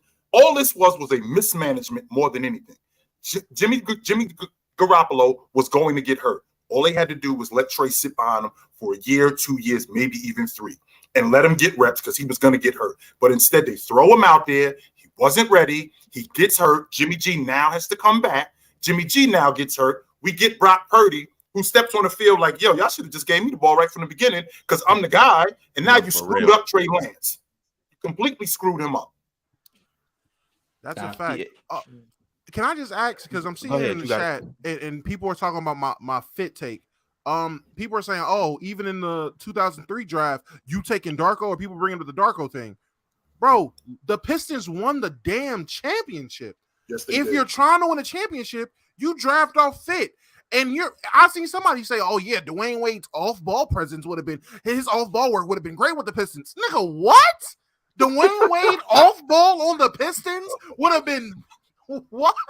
No. I think Carmelo would have been the best fit still. I think Carmelo would have been the best fit. I don't think Carmelo would have been the best fit. I don't. Really? I think Carmelo. Respect Chris Bosh fit.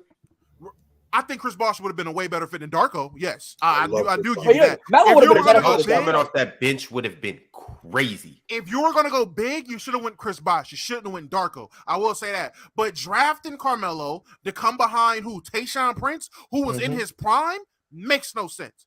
Tayshaun Prince was in year 2. Yeah, he wasn't in his prime. Carmelo would have started. Yeah, Carmelo would have started right had away. a lot of promise. Carmelo would have started right away. Tayshaun. I know he was a young player. I don't know, Jay. Young player. Okay. This is Carmelo Anthony. Don't quote me on that, Mars. I think it was Syracuse. Hold on. This is Carmelo Anthony. Carmelo Anthony coming off the championship in Syracuse. I know, Jay. One of the best freshman seasons ever in college. Carmelo Anthony is starting. I get that, Jay. No, he is not. Larry Brown is starting Carmelo. Larry Brown is not starting. I'm saying we can even throw Larry. Let's say it's a different coach. What? No, that's not. We're not saying different. No, but this is the point. This is the point I'm trying to make, though. This is the point I'm trying to make. Chill. Let's say you're the coach, Chill, or even you, Mars, and I want to hear you guys' perspective. You draft Carmelo. Does he come in and start over Tayshaun Prince, who, like how we just said, y'all just won a championship? Tayshaun Prince is one of your glue guys. He guards your best player. He does all the dirty work, and on top of that, He's a competent. He a cool offensive player. Does Carmelo come in and start over him? With the identity of my team being defense, no. At least by mid-season, Carmelo's going to start after he see what he can do. No, he'll be one of the best sixth men in the league. That's exactly. You know what? At first year, sixth man, I don't mind, but he's definitely starting that second, third year. And for the record, Pistons with Carmelo, he'll start once Flip Saunders coming. They're winning 2 or 3 more chips, easy. 2 guaranteed. Is he even on the crew when Flip Saunders shows up 3 years later? And the reason why I'm asking you that, I don't know if Larry Brown trades him. I don't know if Larry Brown packs him up because Larry Brown was persistent with AI. I'll give him that because him and AI had a lot of problems and they did what was best in trying to fix it. So I think he would stick. I don't think he'd get Melo out there in 2 years. I think he'd stick with him. No one has traded Carmelo Anthony at that point after 2-3 years, especially after they win another championship. You tell me, Carmelo on next season against Jalen. This is what you're doing right now, Jalen. You're going off of what you just seen throughout Carmelo Anthony's career. I'm going off Carmelo Anthony coming out of college. Yep. Playing in college, and I'm going off Larry Brown being the guy that he was. Just so you know, Carmelo Anthony was on that Olympic team in 2004. You know who played the least amount of minutes on that Olympic team? Carmelo Anthony. So now Carmelo Anthony's going to get on a championship team, and he's going to walk into that lineup, and he's going to start, or not even start. He's going to walk into that lineup and play heavy minutes off the bench. Larry Brown was not a big fan of young players. Not like that. They weren't a championship team yet. Especially young guys who don't defend at a high level. He was not. That's fine. I think he would have wrecked That's Carmelo not fine, Anthony. though. But Jalen, that's not fine, and that's the biggest problem right there. Carmelo Anthony being an offensive-driven player who's not known for his defense. You can say it's effort, you can say whatever. He's not known for his defense at all. Sure. And he's going to a defensive-oriented team, and the guy in front of him is one of the better defenders on the team. There is no, and this is them. And he's young too, Dom. Don't leave that out. It ain't like you're old dude. He's a young dude. He's a couple years older.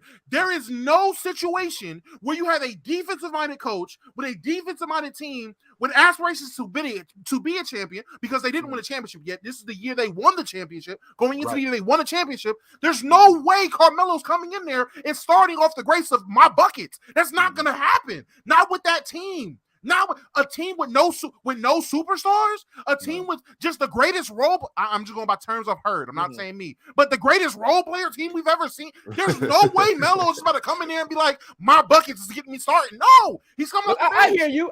That team already. Now maybe 2 years later. Now maybe 2 years later, after he's won 2 6-man of the years, and he's giving you 20 off the bench potentially, hypothetically. Yes, maybe at that point they'd be like, you know what? Fuck this. As Hamilton gets older, they need the offense. As they got older, they needed the offense. They got older. And the second year when they went back to the finals against the Spurs, they're winning that chip with Carmelo.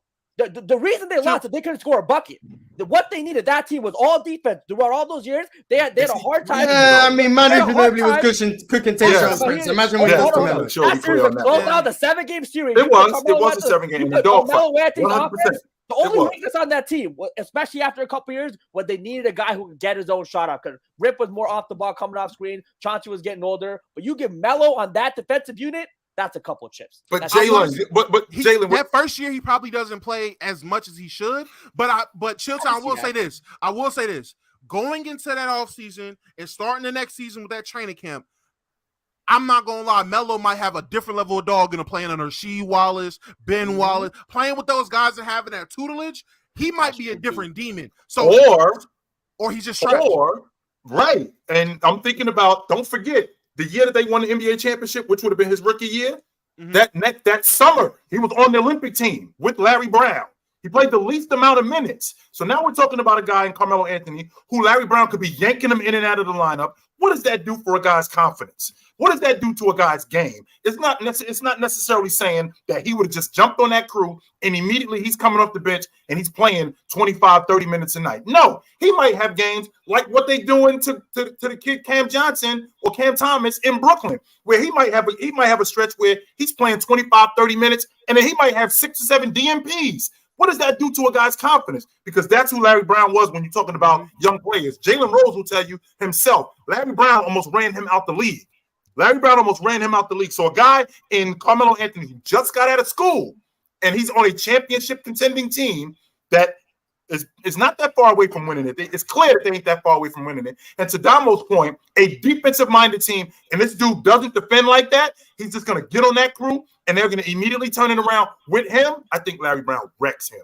Well, hold on. He wasn't getting a lot of minutes in Team USA because they were Team USA. They had Allen Iverson, Tim Duncan. You know, they had a squad, Vince Carter, all at their older peak. players. Yeah, I know. That was one of the NBA worst caliber Team players. USA's Yeah, I'm just saying NBA perennial All-Star type of guys. Carmelo won that. He started for the Denver Nuggets and finished second in Rookie of the Year. It wasn't like he had an okay season. He started for his own crew. But he still had the name cash of Tim Duncan and all those guys. But in the Pistons, he's going to play more minutes than Antonio McDyess. Jalen, he had Richard Jefferson and dudes like that playing in front of him.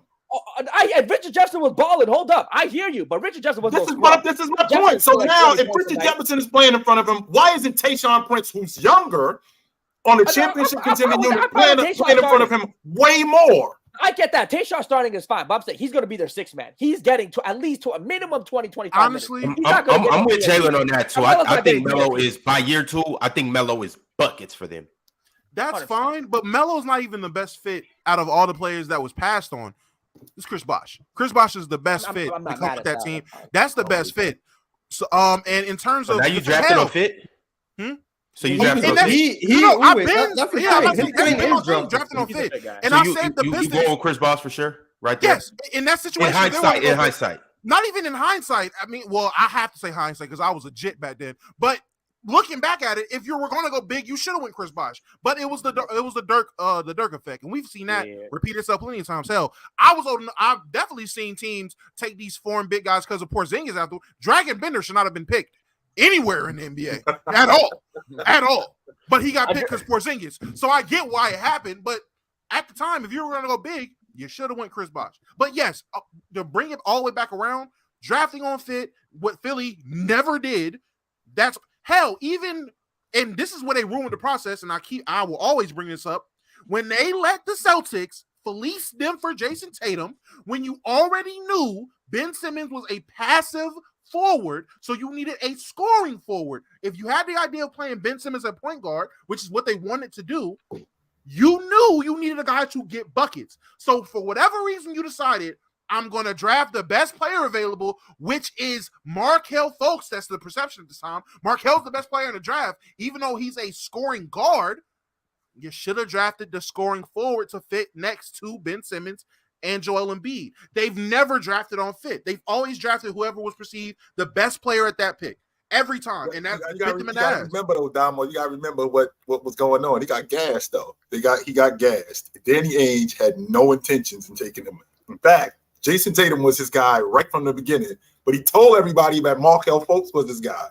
Very much like Red Auerbach did in 1981 when he told everybody that Joe Barry Carroll was his guy, even though Kevin McHale was his guy. He had no intention of taking him. That's how they got Kevin McHale and Robbie Parrish. So, I mean, he learned from the master. He absolutely did. So when you hear something enough times and you start thinking, well, wait a minute, what don't we know about this kid Fultz that he knows? Because, you know, he works for the Boston Celtics. He clearly know what he's doing. So maybe we should take this guy. When in reality, Danny Ainge is sitting over there going, Jason Tatum is my guy. These guys are going to draft Fultz, and I'm going to get Jason Tatum. The whole time. He already knew that.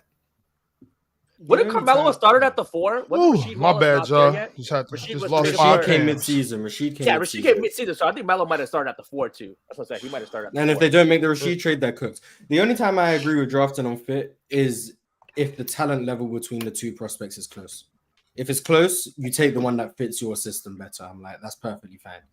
When it's Brandon Miller and Scoot Henderson, no. I'm sorry. You just take the better player. Scoot is so much better than Brandon Miller. To me, it's pointless to just take Brandon Miller because he fits better. Unless you trade down in the draft and get some assets, because you're now wasting a second pick, taking someone who's substantially worse than the player who Portland got at 3, in my opinion. So you don't take into consideration what you already have on your team. So if the best perceived talent, even though if there is some sort of a gap that you see, if it's a big gap, medium gap, small gap, whatever, if the talent that you already have, all-star worthy, you just paid him max contract guy, that's your guy. Are you still going to draft? You're still going to draft the best available player and just go on later? Just make it work like how the Kings did. Push the problem further down there. If Scoot Henderson and LaMelo don't fit, and I have to make a decision later on, I'll make that decision when the time comes. I'm not taking someone who's substantially worse because they fit the system better and hope that they become. That would But be dumb to you, do so that. you don't think That's Brandon? why. is But close back when to I was good at as Golden, school? no, I've been saying that. I was never on the Brandon Miller train. He's cooked. But that's why I was. That's why back when I was a Warriors fan, I hated that they were going to take James Wiseman. I was adamant that they should have just traded down. Because LaMelo, I get it, the fit next to Steph Curry and Klay Thompson would have come back. That was before he torn his Achilles, so everyone thought he was coming back that season. I understood the fit with LaMelo didn't make sense. So my standpoint was James Wiseman is not going to be very good, especially right away. He's not going to contribute. So trade down, get some assets, and then get someone later on in the draft who can now help you win right now, who is experienced, but also is justified with the pick you're taking of it. James Wiseman to me at number 2 never made sense. Brandon Miller to me at number 2 never made sense. Like some people, you're taking them high just based on fit. And then you end up missing on Scoot Henderson or LaMelo Ball because, oh, well, this guy fit the system better at the time. Like, I'm sorry, I can't pass on talents that are just so much better. If the talent's close, I fully understand it and I'm all for it. If this player is not much better than the other guy, take the guy who fits better because it makes sense. That gap, I can't do it. Let me ask. So you're comfortable with, and I'm going based off of where these guys was taken. So take that with a grain of salt. So you would have been comfortable with the Warriors trading down to say, let's say they get Okongwu or Jalen Smith or Isaiah Stewart or even Poku. You wanna know what this is, and this is why. This is why I'm not a GM, but I'm gonna tell you guys what my mindset was and what I would have done with the pick. I wanted Golden State to trade down and either get Tyrese Haliburton or Denny Avdija. They were the two people I wanted Golden State to go and get. Tyrese Haliburton because I think his facilitation could have done what LaMelo did, but his outside shot was a much more guarantee than what LaMelo's was at that point. Because remember, LaMelo came off that year where he shot like 25% from 3. So I thought Tyrese could shoot. His playmaking, I saw more defensive upside, which I was also wrong about, and I also liked him being able to lead a second unit. I saw that at a later pick you could also get assets. I thought that made sense. Denny Avdija I liked because I saw secondary playmaking. I saw high defensive upside. I saw his ability to play off the ball. I saw high IQ. And then I saw the ability to shoot, and he also had pro experience. Those were the two players I wanted Golden State to get. Now, one of them obviously hasn't panned out how I expected, which is Denny Avdija. So maybe that would have been a bad move in hindsight, but I think that would have been better than what they did with James Wiseman. And now they've got off James Wiseman and got a second-round pick. So, but for them, and I get that's what you would have did, but I'm just going through the lens of what the Warriors wanted to do, which was they wanted a center. So them trading down, I don't think they trade down from the position of getting James Wiseman at 2, trade down to 10 through 15, and then take Denny or take Haliburton. I think they still look for a center. So that's why I asked, would you have been okay with? Would you? I would have been fine. I liked Okongwu at USC. Okongwu? I liked Okongwu. I didn't expect him to go as high as he did, though. I didn't. He went like 6 something. Yeah. I thought he was going to be like. I thought he was right. Yeah, I thought he was going to be like a 10th pick. So Okongwu was one I was also looking at. Like Okongwu would have been a nice pick. I wasn't prioritizing the big because Golden State seemed pretty successful without bigs. So I wasn't prioritizing it. But Okongwu would have been one I was fine with. But then he went a lot higher than I expected. So the issue I'm having. You also got to factor in, Damo. If you trade that pick, you're also going to get something back too. Yeah, so that's the thing. It's all about the asset. If they trade down, they're not just getting a Okongwu. They're going to get a player too, because Atlanta now, in order for them to trade up, they have to either give up more capital because that second pick is valuable, very valuable for them. Because now Atlanta's like, okay, now we get James Wiseman. They're either going to have to throw another player in there, or they're going to throw more draft compensation. But, exactly. So it's going to be more than comes with it. This is 2020. They might be able to get an active center, from Atlanta. When did they go to the Eastern Conference Finals? 21. Atlanta in 21. The very next year. So is it safe to assume the Warriors trade down with Atlanta? They trade up for the second pick. Atlanta trades up for the second pick, and they give them what? The 6th and next year's first, which would have been a late first round pick for the Warriors. So the Warriors would have had 2 late first round picks because the Warriors went in 21. In 21 they had 7 and 14. They had Moses Moody and Jonathan Kuminga because they missed the playoffs. So they would have another one. They would have had another. They had one from the They got the Timberwolves pick, which was 7. They had their pick, which was 14, and then they would have had a Hawks pick, which I don't know where the Hawks picked. It'd have been 20. But then they could have packaged all of those picks and maybe got a star. That's what I thought they were going to do, but they didn't. And I'm seeing in the chat, this guy said that Kerr wanted Kuminga. Kerr wanted Franz Wagner. So if he wanted Wagner, why didn't they draft him? Yeah, because he went. Wagner wasn't in that draft. Wagner was in 21. 22? 21. That's what this dude was. This dude was talking about that Kerr wanted Wagner. If they wanted Wagner, why didn't they draft him? Because he went after Kuminga.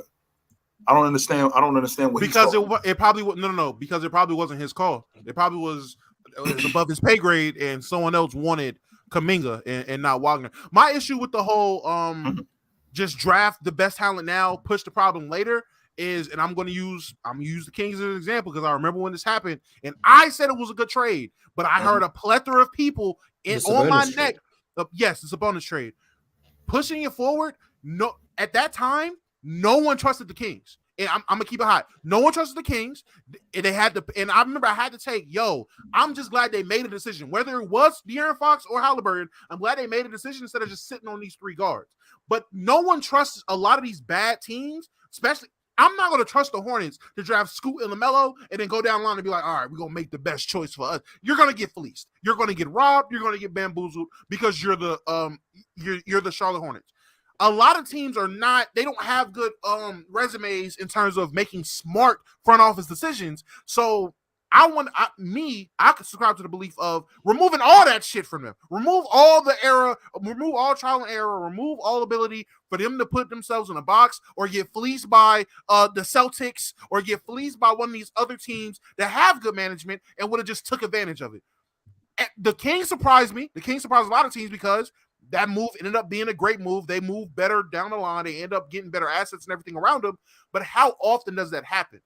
In recent memory, there's a couple teams where it's like, okay, stuff end up panning out. But more times than not, these teams are not making the best decisions when it comes to picking between player one and player two on who we're going to move forward with. They make terrible decisions. A lot of these franchises are brain dead. Y'all think we are terrible at what we think teams should do? These NBA teams are actually terrible when you hear about the things they actually do.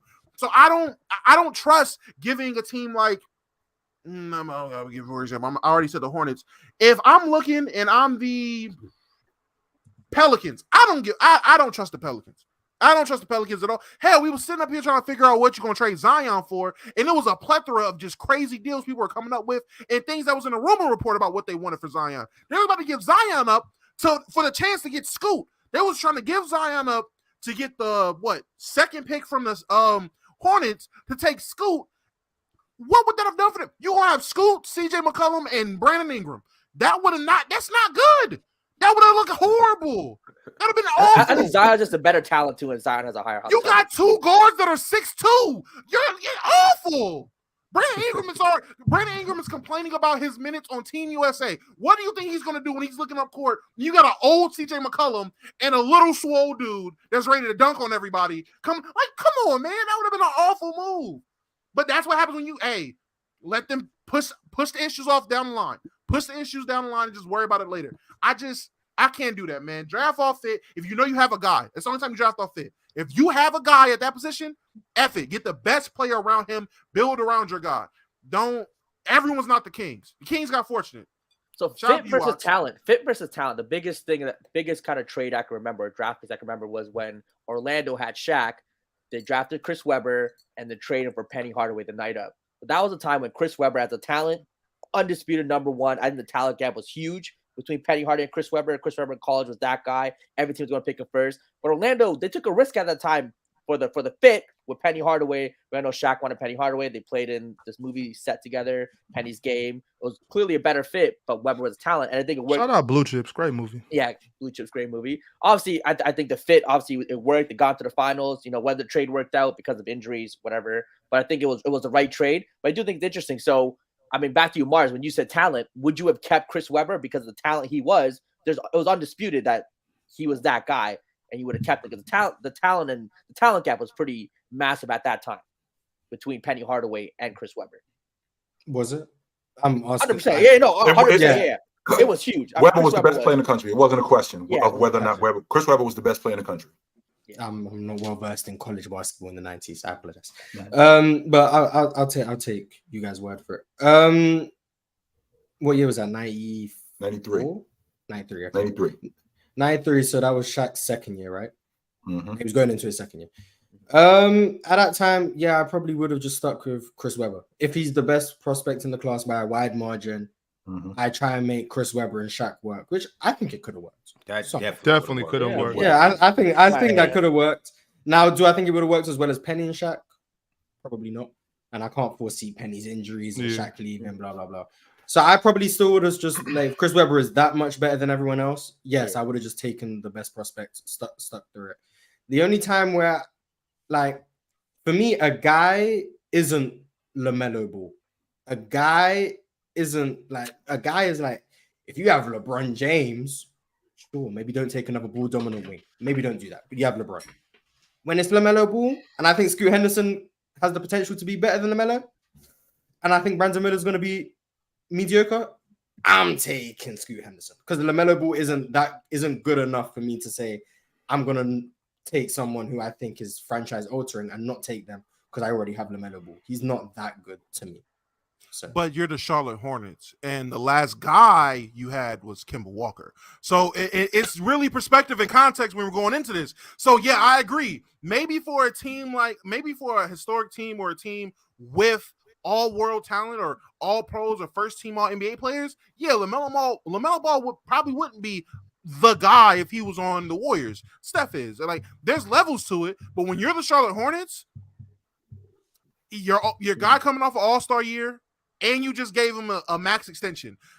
That is as much as of a guy you're gonna get as a Charlotte Hornets. Like, being real, that is as high as of a guy they're gonna get. So that's what I'm saying. That's their guy. I'm not saying he's the guy for everybody, but on that team, that's their guy. Mikal Bridges is not the guy anywhere else. The Brooklyn Nets, he's their guy right now. That's their guy. So it's definitely circumstantial to the team and what they feel with their roster. Especially how they construct it. I wouldn't take for fit to accommodate Mikal Bridges. Because he's not a guy you building your unit around, of course. Yeah, I'll be like, you know what, Mikal, you're about to accommodate this new rookie. I understand that. But if you're building your unit around a specific guy, or you're building your unit around a certain type of way of playing, then that's completely different. So the Detroit Pistons that you brought up, Jalen, in 2004, that unit was constructed to be a defensive unit. And what we don't need a dude that's getting on the crew that doesn't play defense at high level, that shoots a lot, because that's not the way our offense is constructed. We need somebody that's going to defend at a high level. Not only do we need somebody that's going to defend at a high level, we need somebody that's going to fit into what our system is. And when you're talking about fit, I always bring up the Portland Trailblazers. Everybody talks about, can't believe the Trailblazers passed on Jordan to draft Sam Bowie. Well, number one, they already had a two guard at that time. His name was Clyde Drexler. He was pretty damn good. It's easy to talk about Jordan today and see what Jordan was, even though back then it was completely different. In 1984, he was going into year 3. They were building that unit around Drex and a big guy in Sam Bowie. And that's where they were starting at. I believe that they got Terry Porter the next year after that. So they were building that unit that way. And if Sam Bowie had actually worked out, it would have fit better, as opposed to drafting the better player in Jordan, who they didn't know at that time was going to be the best player to ever live. What happened with Sam Bowie? He got hurt, or he was just weak? No, he got hurt. He had bad wheels. He was a hooper, though. He had bad wheels. He could play, though. He was putting up good numbers. He was arguably the best. He was arguably the best big man in college, but he had bad wheels. That was the problem. Even in back the NBA, then, he put up numbers. He put up good numbers in the NBA, but back then, you drafted the best big man. That's what you did. And when you're thinking about fit, it depends on how you building your unit. And if you're building your unit, you got a franchise player. This is the guy that I'm building my unit around. So what works with this guy? So Shaq gets drafted in 92. We got to get a lead guard. We get a lead guard. We got a shooter in Dennis Scott. Okay, now we're going to get another wing player in Nick Anderson. So that's how we're building our unit, as opposed to we got high draft picks, so we're just going to take the best player. These guys might not fit, and it just might not work. All right, fellas, we got to keep it pushing. Let's go ahead and get into the Indiana Pacers. We're going to break them down. Yesterday, we started with our first team. Now we're going to do the Pacers. Yesterday, in case you didn't see it, we broke down the Cleveland Cavaliers. If you missed that, go back and check it out. We went real in depth with the Cavs. It was a good episode. Now we're about to do the same thing for the Indiana Pacers. So I'm gonna start from the top, and then we're gonna go from there.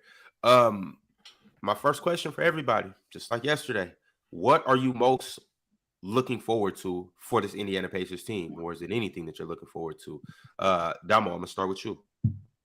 Well, first things first, their guy, Tyrese Haliburton. He definitely is a person I'm excited to see take a step forward in his progression. He's definitely a guy that, especially after playing on this FIBA USA team, is going to have that confidence and going to have that swagger about him. At least he should, I will hope. Have that confidence, have that swagger about him to show that he's one of the premier guards going on for the next generation of elite guards. I'm excited to see how Benedict Mathurin turns out. I want to see if he takes another step up in his progression or if he was a one-season wonder. I want to see if Obi Toppin actually does something with an opportunity given to him. I feel like they'll actually utilize Obi a lot better than the Knicks did. I feel like he got a bad rap of just being, well, I mean, he is a dunker, but I feel like he brings more to the game than just dunking, but they'll be able to actually use him. He'll actually get a chance. Can't wait to see them trade Miles Turner and Buddy Hield. Hopefully this is the year they do it, because it seems like ever 5 since, years of rumors. Yeah, it seems like ever since they've had Pacers jerseys on, they're supposed to be getting traded. I don't even want them on the Lakers. I just want them out of the Pacers. This is crazy. And I want to see what Walker does. Or was it Jace Walker? Jarris Walker. Jarris Walker. I knew I wasn't super high on him around draft time. And typically with a lot of guys I'm not super high on that gets picked in these situations, they end up proving me wrong. And I definitely, this is a situation where I want to be proven wrong. So that's be the things I'm looking out for with this team. Well, the question is what's the plan with Jarris Walker? Is it Jarris or Jarris Walker? I want to make sure I don't want to. I call him Jarris. I'm about to say I'll say Jarris. Okay, Jarris. So I don't want to screw his name up. So what's the plan with him? Because again, you got one forward in Mathurin who is really promising. Right, so you got your distributor in Haliburton, who looks like he could be a 20-10 guy for a decade. So you have that. You got Mathurin. I don't know what we're doing with Buddy Hield, because I think Buddy Hield is who he is. I think he's a 15, 16 a game guy. I think he's a guy who can shoot the long ball, and I think that's about it. But if you're really trying to get to the next level, Buddy Hield is not it. Right. So Turner has proven that he could be an elite rim protector. But I think that you've gotten everything that you could possibly get out of him. So is the idea starting over at the big man spot, or maybe just trading him and getting another big man? Because that could very well be the case with that team. But I think you have your building blocks with both Haliburton. I think you have your building blocks with both Haliburton and Mathurin. I think you have your building blocks with those two guys. And if you can build around those two guys, I like their future. Ox, how do you feel about or what are you most looking forward to for the Indiana Pacers? And also keep in mind, I just want to let everybody know that they had some off-season additions. They got Obi Toppin, they got Bruce Brown. We talked about Jarris Walker, and they lost Chris Duarte and O'Shea Brissett. They also got Jordan Duarte. Losing Duarte, I think that was a big problem. They got Nimrod though, right? Yeah, they do. I like the addition of Bruce Brown. I like the addition of Obi Toppin. I think that could help him get out more in the open court, get out and run a little more, get on the boards with Obi Toppin. Buddy Hield, y'all know how I feel about Buddy Hield. It's time to either trade him or waive him. You know what I'm saying? You're not going to get better with Buddy Hield. So bring him back to sack. Yeah, never. Never. That'll be my last day as a Kings fan. I will no longer support the organization. But I really do like Miles Turner. I have liked Miles Turner for a little while. It took me a couple seasons to come around to Miles, but I think I don't know. It's either hurry up and do something with those two. I'm not mad at them being patient though. You know, Indiana being patient for another maybe 2 seasons and kind of go rebuild and just use those two as a I don't know what you'll be able to get, but maybe some picks or some young players. I don't know, but I don't think they're gonna get too far keeping Buddy specifically. I'm just interested to see what Benedict Mathurin, what he's gonna do this year, if he's gonna take a step up. I think this summer with Tyrese, I'm not sure what he'll be able to learn. He'll probably be able to learn something from Steve Kerr, learn something from Eric Spoelstra, learn something from Ty Lue. I don't think he's getting much better just playing with those guys. Like, with specifically with the Team USA, I don't think he's getting much better playing with Jalen Brunson. I don't think Jalen Brunson has much to teach him. But You know, I just think they're gonna keep steadily increasing until they make something big happen.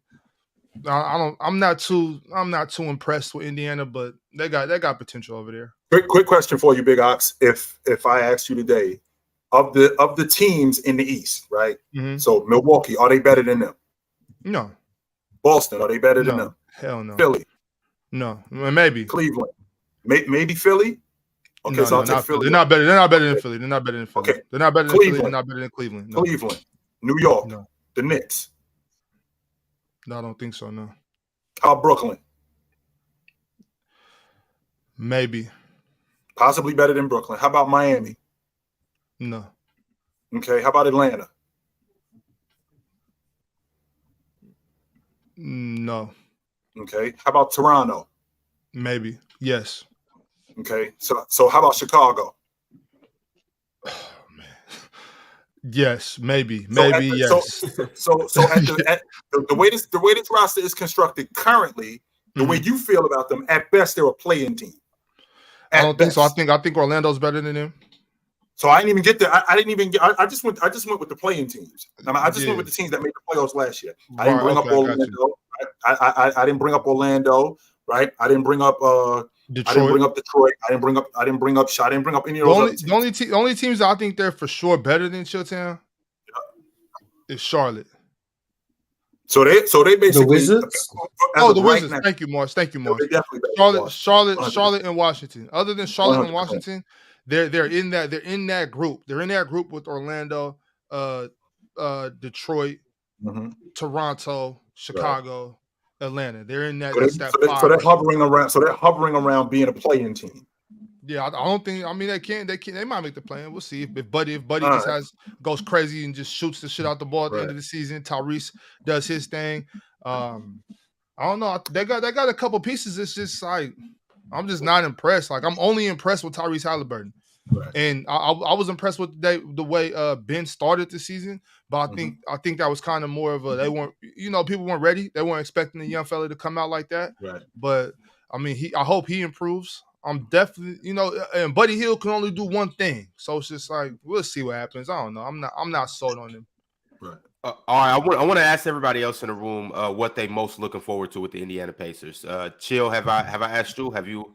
Yeah, I already talked about it. Yeah. I went right after Damo. Jalen? Yeah, I'll say I think everyone kind of covered all the points with all the players. Haliburton, Mathurin, trading Buddy Hield, Miles Turner. Those are things that probably should happen. I think with Haliburton, is he going to take the next step here? Do we think he could become a guy that could be the best player on a winning team first, and then possibly a championship team? I think he could be a Chris Paul of his generation, but is it which season is he going to take the next leap? I think Chris Paul of his generation is definitely a thing. Like you said, 22-10 for a decade plus, playmaking, passing.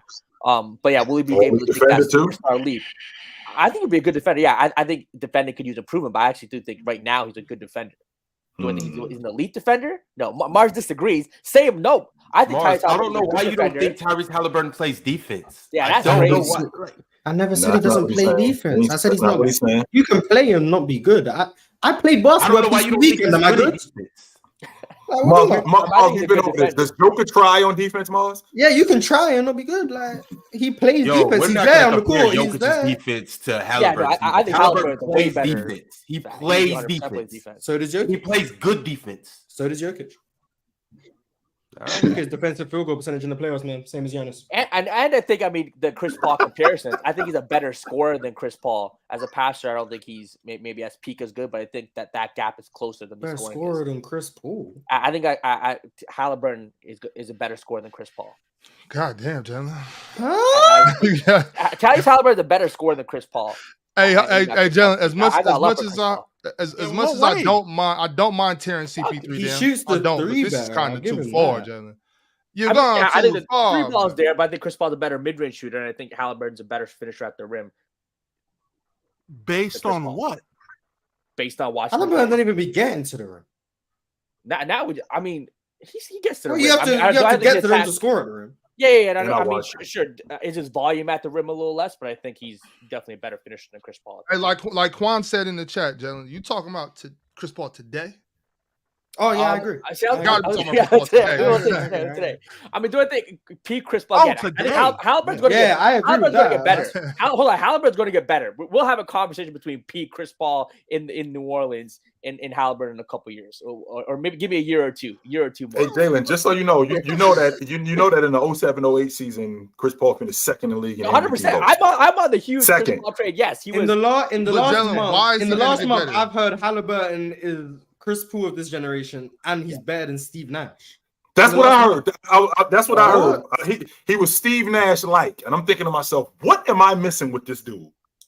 I need to see the Haliburton film you guys are seeing. Are you guys not watching Team USA play? Are you not seeing that when Jalen Brunson gets off the court? When Jalen Brunson gets off the court and Tyrese Haliburton comes on the court, the whole dynamic of the game changes. Jalen Brunson is the ball run. We're setting the bar at Jalen Brunson. Yeah, that's what we're doing. That's what we're doing. Yeah, okay. He's better than Jalen Brunson. Big deal.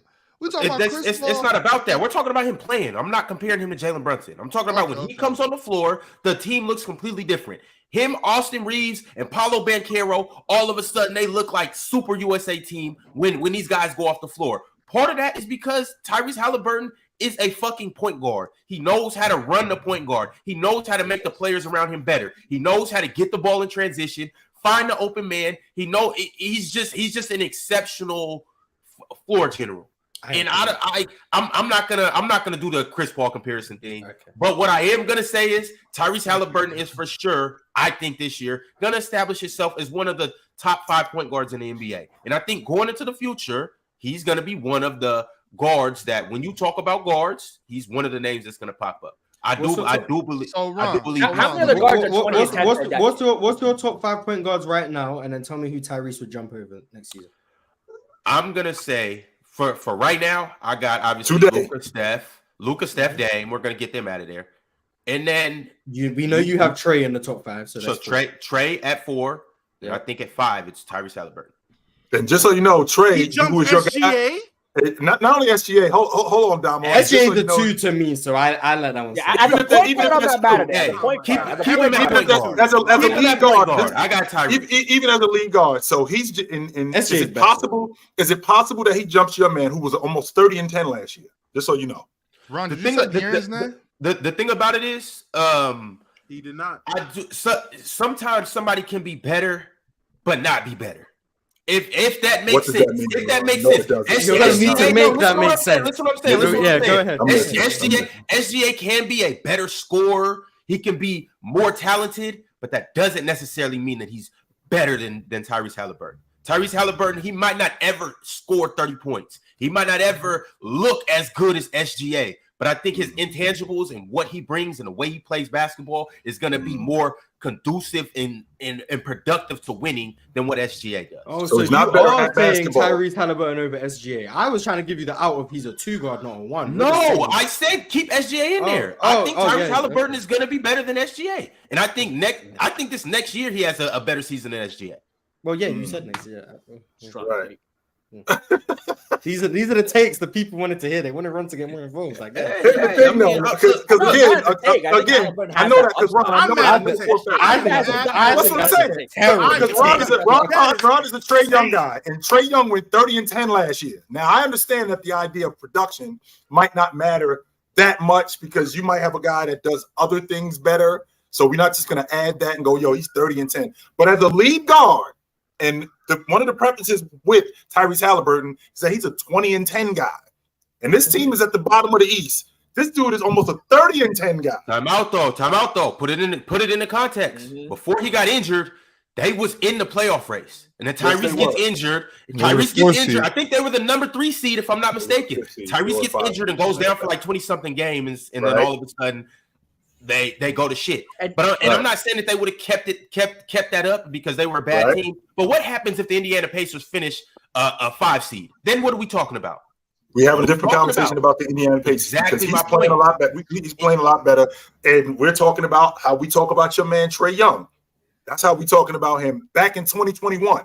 By the way, that's how we talking about him. Now, what I don't want to do is I don't want to jump the gun on Tyrese Haliburton because as good as he is, how much better is he going to get? I'm listening to Jalen Carter tell me that he's going to be Chris Paul for the next decade. That's what I'm Chris listening Paul to. in 08. No, 08 to that's 2018. Give peak. him that. That's peak Chris Haliburton. Paul, but a better scorer. Yeah, that's peak. Yes. The Chris Paul in 08, that's peak Chris Paul that he think I hear you. Haliburton is going to be. But he think he going to be 22 and 10 for a decade. Which I got. Which And I his don't know 10 if that's- assists are more valuable than Trae Young. That's not all assists aren't equal the same. His 22 and 10, those 10, I think he actually creates more for his team as a take away the shooting. No. I'm talking about. Hold on. Let me. What's happening right now? Let me. Pause. What are we doing right now, Pause? Right. What is happening? Those 10 assists aren't all equal, aren't all created the same, right? It's not. Every assist isn't the same. But with Haliburton, I think with the talent of his team, what he's able to do with that team and creating for the teammates, creating for his teammates is a lot more difficult than what Trae Young has to do. I think Haliburton getting his assists and playmaking on his team with the talent he has is more difficult than what Trae Young is doing. Trae Young playing beside DeJounte Murray, playing with a guy like John Collins, playing with DeAndre Hunter. I think those guys are a lot more capable than the talent. Dama, what's your problem with John Collins? Who? What's your problem with John Collins, Dama? No. John Collins, DeAndre Hunter. DeAndre Hunter? DeAndre Hunter 3-and-D. DeAndre Hunter's nice. DeAndre Hunter's nice. I'm gonna give DeAndre Hunter. Hey, well, look, this is my thing. This is my thing. Look at your camera right now. Tell me what hand DeAndre Hunter shoots with. Tell me right now. What hand he shoots? I hate it when y'all do that.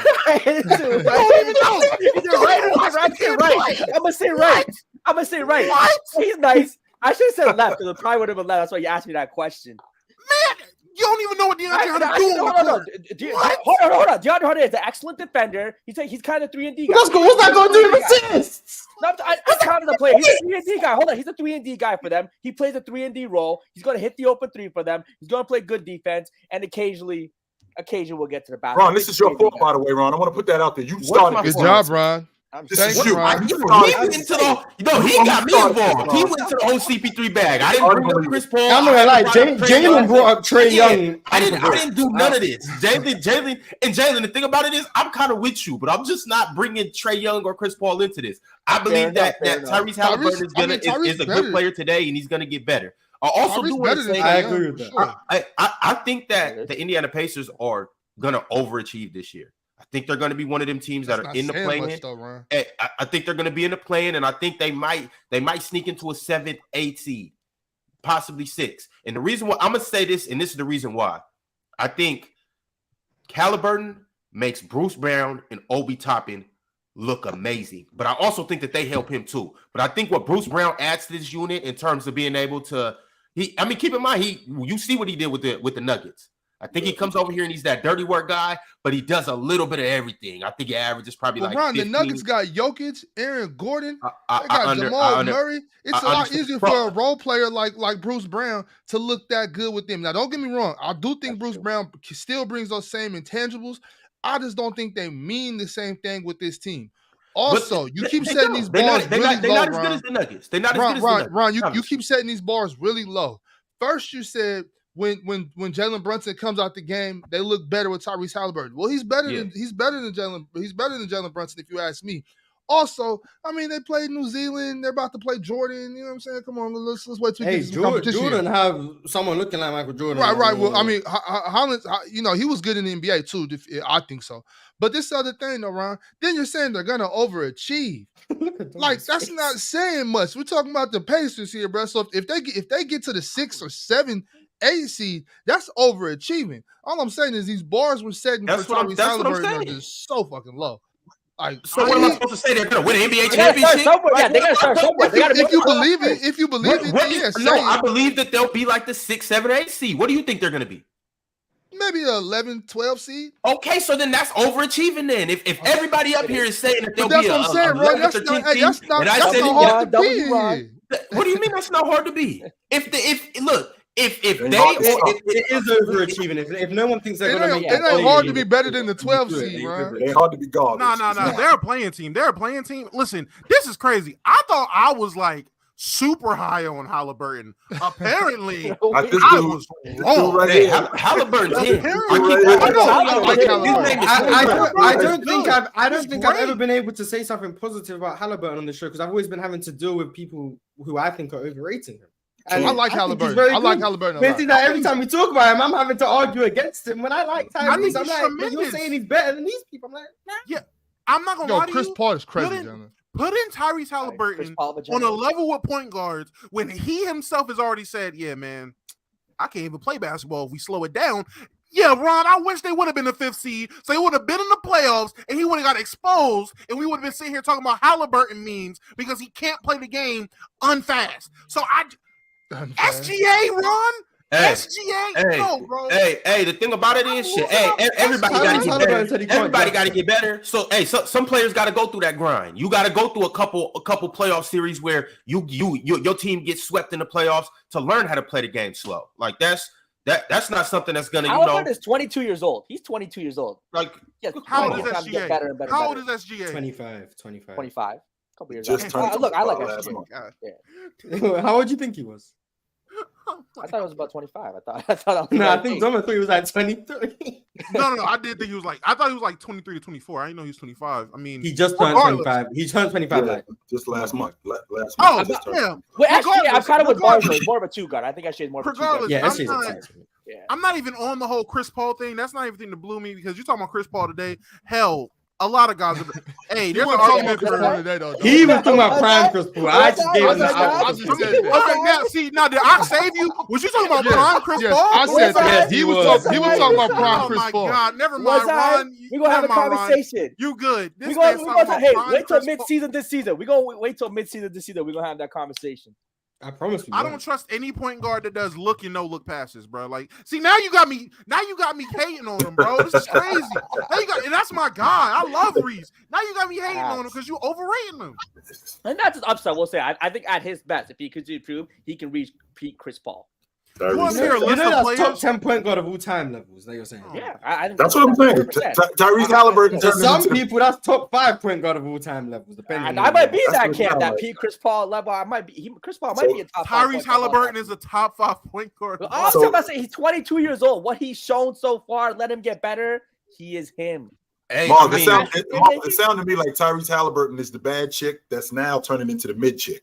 That's what he sound like. That's what he sound like. Like you guys are starting to lose me. Like I like Tyrese, and I've never been able to speak positively because everything I've heard about him on the show has been overrated. I'm like, damn, when am I going to get to speak positively about this guy? Yo, this is another thing y'all also got to understand too. And I'm not doing this Chris Paul shit. This is Jalen. I said SGA. I'm talking about a current player. I'm with it. This is Jalen with the Chris Paul.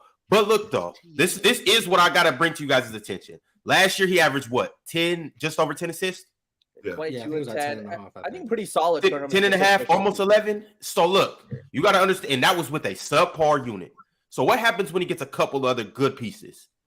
If he does, it's no promise, it's no guarantee. But if he does, I'm assuming that they'll surround him with some better talent going forward. They did this last year. I'm assuming that they'll continue to get better. You got to understand that for the next, I'm projecting obviously, for the next 10 years, from 22 to 32, he's going to be a dude that is in the top 3 in assists for the next 10 years.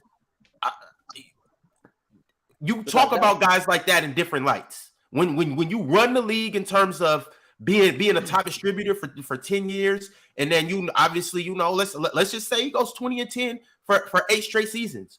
Okay, then. We're going to be looking at him a little bit differently. That's all I'm going to say. For the next decade, other than Luka as a distributor, I might be going with Haliburton. It's not even it's not a question. Haliburton's going to be the best passer in the league for the next 10 years. Is he the best? Is Trae Young going to Saudi Arabia? That's what I'm talking about. See what I'm talking about? Haliburton's a better passer than Trae Young. Haliburton's a better passer than Trae Young. Is Tyrese Haliburton the best passer in the NBA right now? Is the best passer for the next decade. Is he top 3 right now? Is he top 3 right now? Yes, he's top 3. Why would he not be top 3? No, we got. Because Luka and Trae exist. He's better than Trae.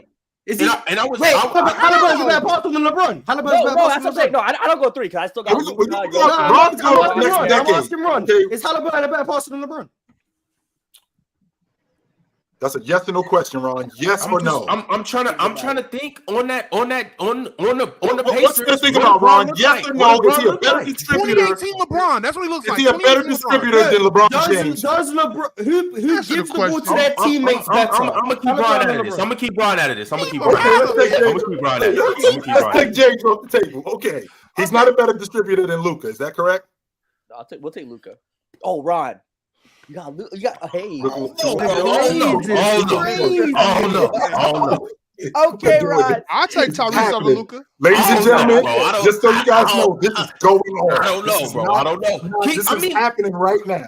That Tyrese Haliburton is it. And by the way, I also had to have a conversation just 2 days ago with somebody telling me that Tyrese Haliburton could possibly be a better passer than Joker, and I almost cracked my head. Jokic is the only one that I'm keeping off the table. Everybody else is attainable. To me, Luka, Jokic, Bron. After that, you want to put Tyrese at 4? I'm cool with it. I'm cool with Tyrese at 4. I think we could put Tyrese over Luka. Let me just ask. That's just racism, Mox. That's crazy. I'm gonna keep Bron off the table. After that, I got Tyrese. Wait. Who was on that Hawks team in 2018-2019? Give me 5 names. That Trae Young's rookie year. 2018-19, Trae Young's rookie year. Who? Give me 5 names. Who were on the Hawks? He obviously had John Collins. He had Clint Capella. Was Bogey there yet? Clint Capella in 2019? Clint Capella wasn't on the Rockets. He was still on the Rockets. He was still in Houston in 2019. Bogdan was there? Bogdan? Was he on the Kings? 18. He was still with us. He was still with us. I think Gallo was there. Yep, Gallinari. I think Gallinari was there in 2019. I think Herter was there in 2019. Yep, Kyle Herter. Herter was there in 2019. Hey, it wasn't a bad team, Damo. It was actually. They won like 29 games. They weren't a bad team in 2018. They won like 29 games. There's a reason why they got. There's a reason why they got Trae Young. Domo, I know you have how many games? I'm about to say, you know me. You see the face. You know I pulled up. Hold on, Domo. This is before they got Trae. This is Trae's rookie season. This is like Vince Carter's last season. I'm almost positive that that team was better than the Indiana Pacers team last year. I'm almost positive.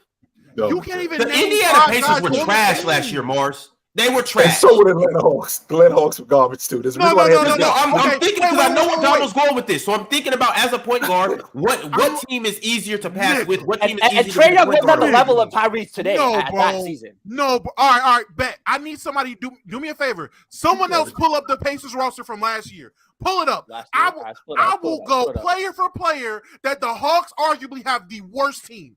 I got the Pacers roster from last year. I got the Pacers roster from last year. Are we doing it from most minutes to least minutes, or how we doing? Man, you just names. Man, let's talk about just the players that play. We don't need to talk about bench players. Let's talk about the actual players. After Tyrese, the second most minutes on the Pacers was Buddy Hield. After I gotta pull up the minutes for this team now. I just got the who does Atlanta have? Who does Atlanta have on their crew? Let me see. For second most minutes. Let me see. Who? Torian Prince? Was it Buddy Hield? Second year Torian Prince? John Collins. Let's say, second year John Collins. I'm sorry. Second year John Collins is up here. Okay. What was John Collins giving you? 15 and 8? Oh. That's what was he giving you? 15 and 8. His rookie year? I don't know. I'm asking. No, I'm asking. What's the second? What's 10 and 7. Buddy Hield's giving them 17 and 5 and 3. That wasn't even the second most minutes. Hold on. All right, so now I gotta actually. Oh, Domo, man. Oh, I was right. They won 29 games. Oh, nice. Second most minutes was John Collins. 30 minutes a game. At 20. This is nasty, man. So I will say he did average 19 and a half. I'm looking at this roster right now. That was for sure garbage. Kevin Hunter, Dwayne Dedmon, Kent Bazemore. Come on, wait, Mars. You said Bazemore kind of nice. Dwayne Dedmon. Dwayne Dedmon. I'm looking at this. They was for sure garbage. DeAndre Bembry. They was trash. Nah, they was trash. I'll give you that. They got Jeremy Lin. There's a reason why they had the number 4. Trae Young 42-year-old Vince giving them 17 minutes a game. Trae Young got you what? 4 turnovers a game and gave you about what was the turnover to assist ratio? Probably like It's at least 9 assists. It's at least 9 assists. Yeah. It was 8 assists, 3.8 turnovers as a rookie. Justin That's Anderson as a rook. That's his rook season. That's fine. He wasn't Haliburton this season. Yeah, that Hawks team was trash. Awful. I'm not gonna lie. I forgot about DeAndre Bembry was giving you 24 minutes, bro. Come on. Vince Carter was 42, playing 17 minutes a game. He played 70 games. I said it was trash. Yeah, my bad. I didn't remember who was all on the roster. I had to go look it up. It was trash. Trae Young went out there his rookie year with these niggas around him and gave you 19 and 8. His rookie year. That's cool. Yeah. Now imagine what he would have did on that Pacers team. And he shot 41% from the field. That's a 20 and 10 rookie right there. That's a 20. Not for sure. I mean, but look, we don't gotta go all back into the archives. We can talk about Trae right now because he has a solid roster, and he has for the last 2-3 seasons. So I'm a Trae Young guy. But you're saying that Haliburton was out there. You were basically saying Haliburton was out there passing to nobodies. So if you actually gave him like actual talent, what will he be able to do? They both have solid rosters. But I'm saying strip away the solid rosters and just put them with just with the who's who of nobodies on the court.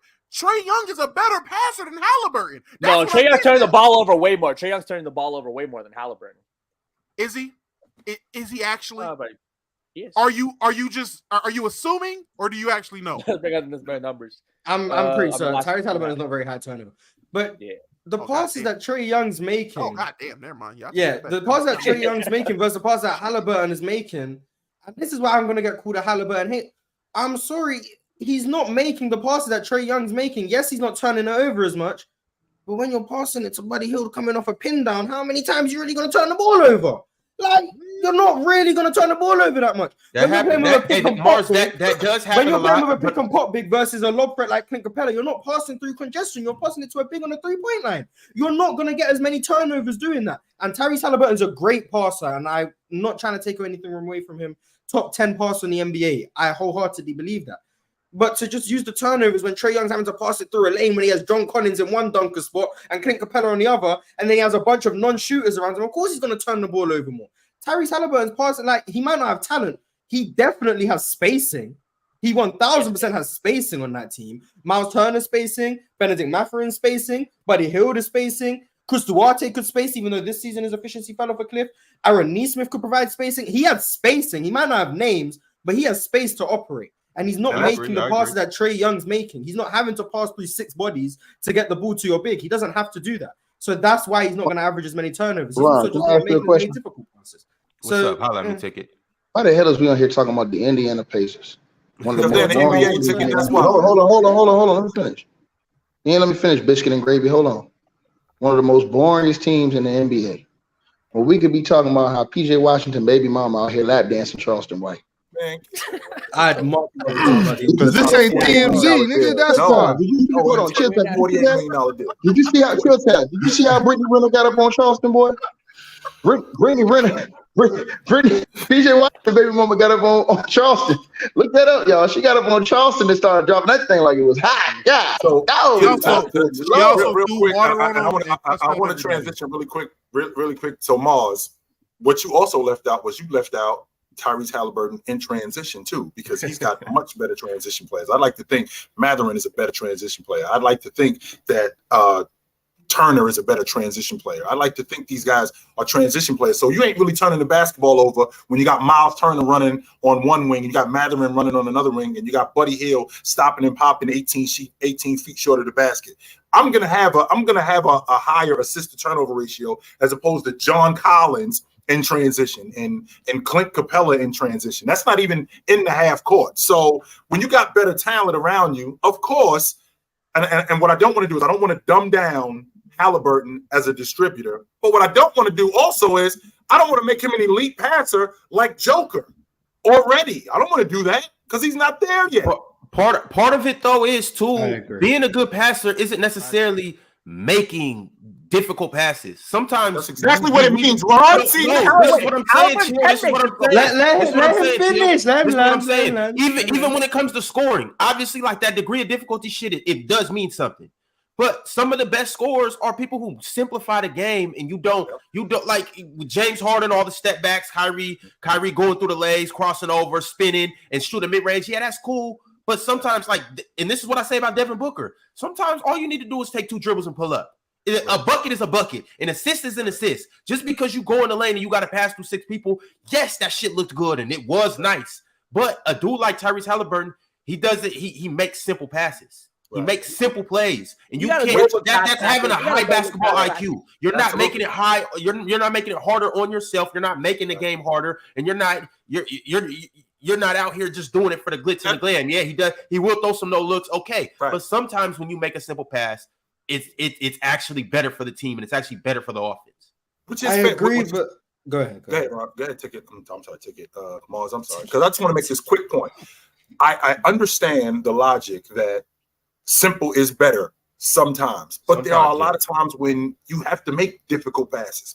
And not only do you have to make difficult passes, Ron, you got to make them in difficult games. You got to make them in big time games. And we haven't seen Tyrese Haliburton do that for an extended period of time. So to talk about this dude like we talking about Joker, like we talking about the best distributors in the game, or even Chris Paul like Jalen Carter's talking about, I think that's nuts right now.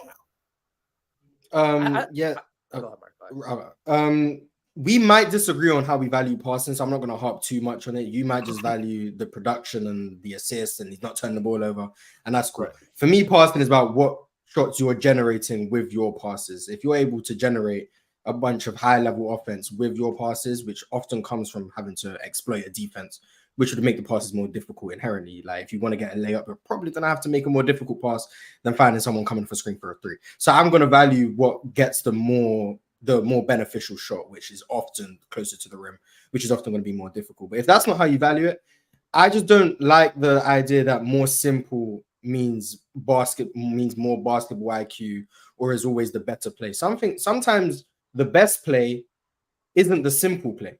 In order to unlock a defense, especially at an NBA level, you can't just have everyone doing simple things. That's not going to break down an NBA defense. You're going to have someone who can collapse a defense. You're going to have someone who can draw attention from other people. And they're going to have to make a pass, which isn't easy. You can't just have everyone swinging the ball around the perimeter. Oh, here you go. Here you go. Oh, we're just going to set one basic screen. That goes here into you go. It, like, that's not going to create that goes into it. It does. No, you have to be able to do the swing of the ball is a good pass. I agree. You have to be able to do the simple things. That's a good pass. And I agree. You have to be able to do the simple things, 1000%. But when we're talking about these higher echelon passers, they can all do the simple things. Luka can do the simple things. Do they? Trae Young can do the simple things. Are we confused? Are we confusing simple with elementary? There's a difference. No, you know what I'm saying? I don't think I am. They do the simple things a million times a game, but like you said, it doesn't go on SportsCenter.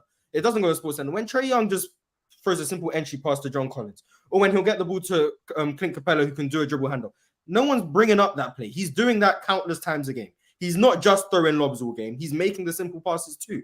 But when we're having to separate amongst these elite passers, they do the simple things.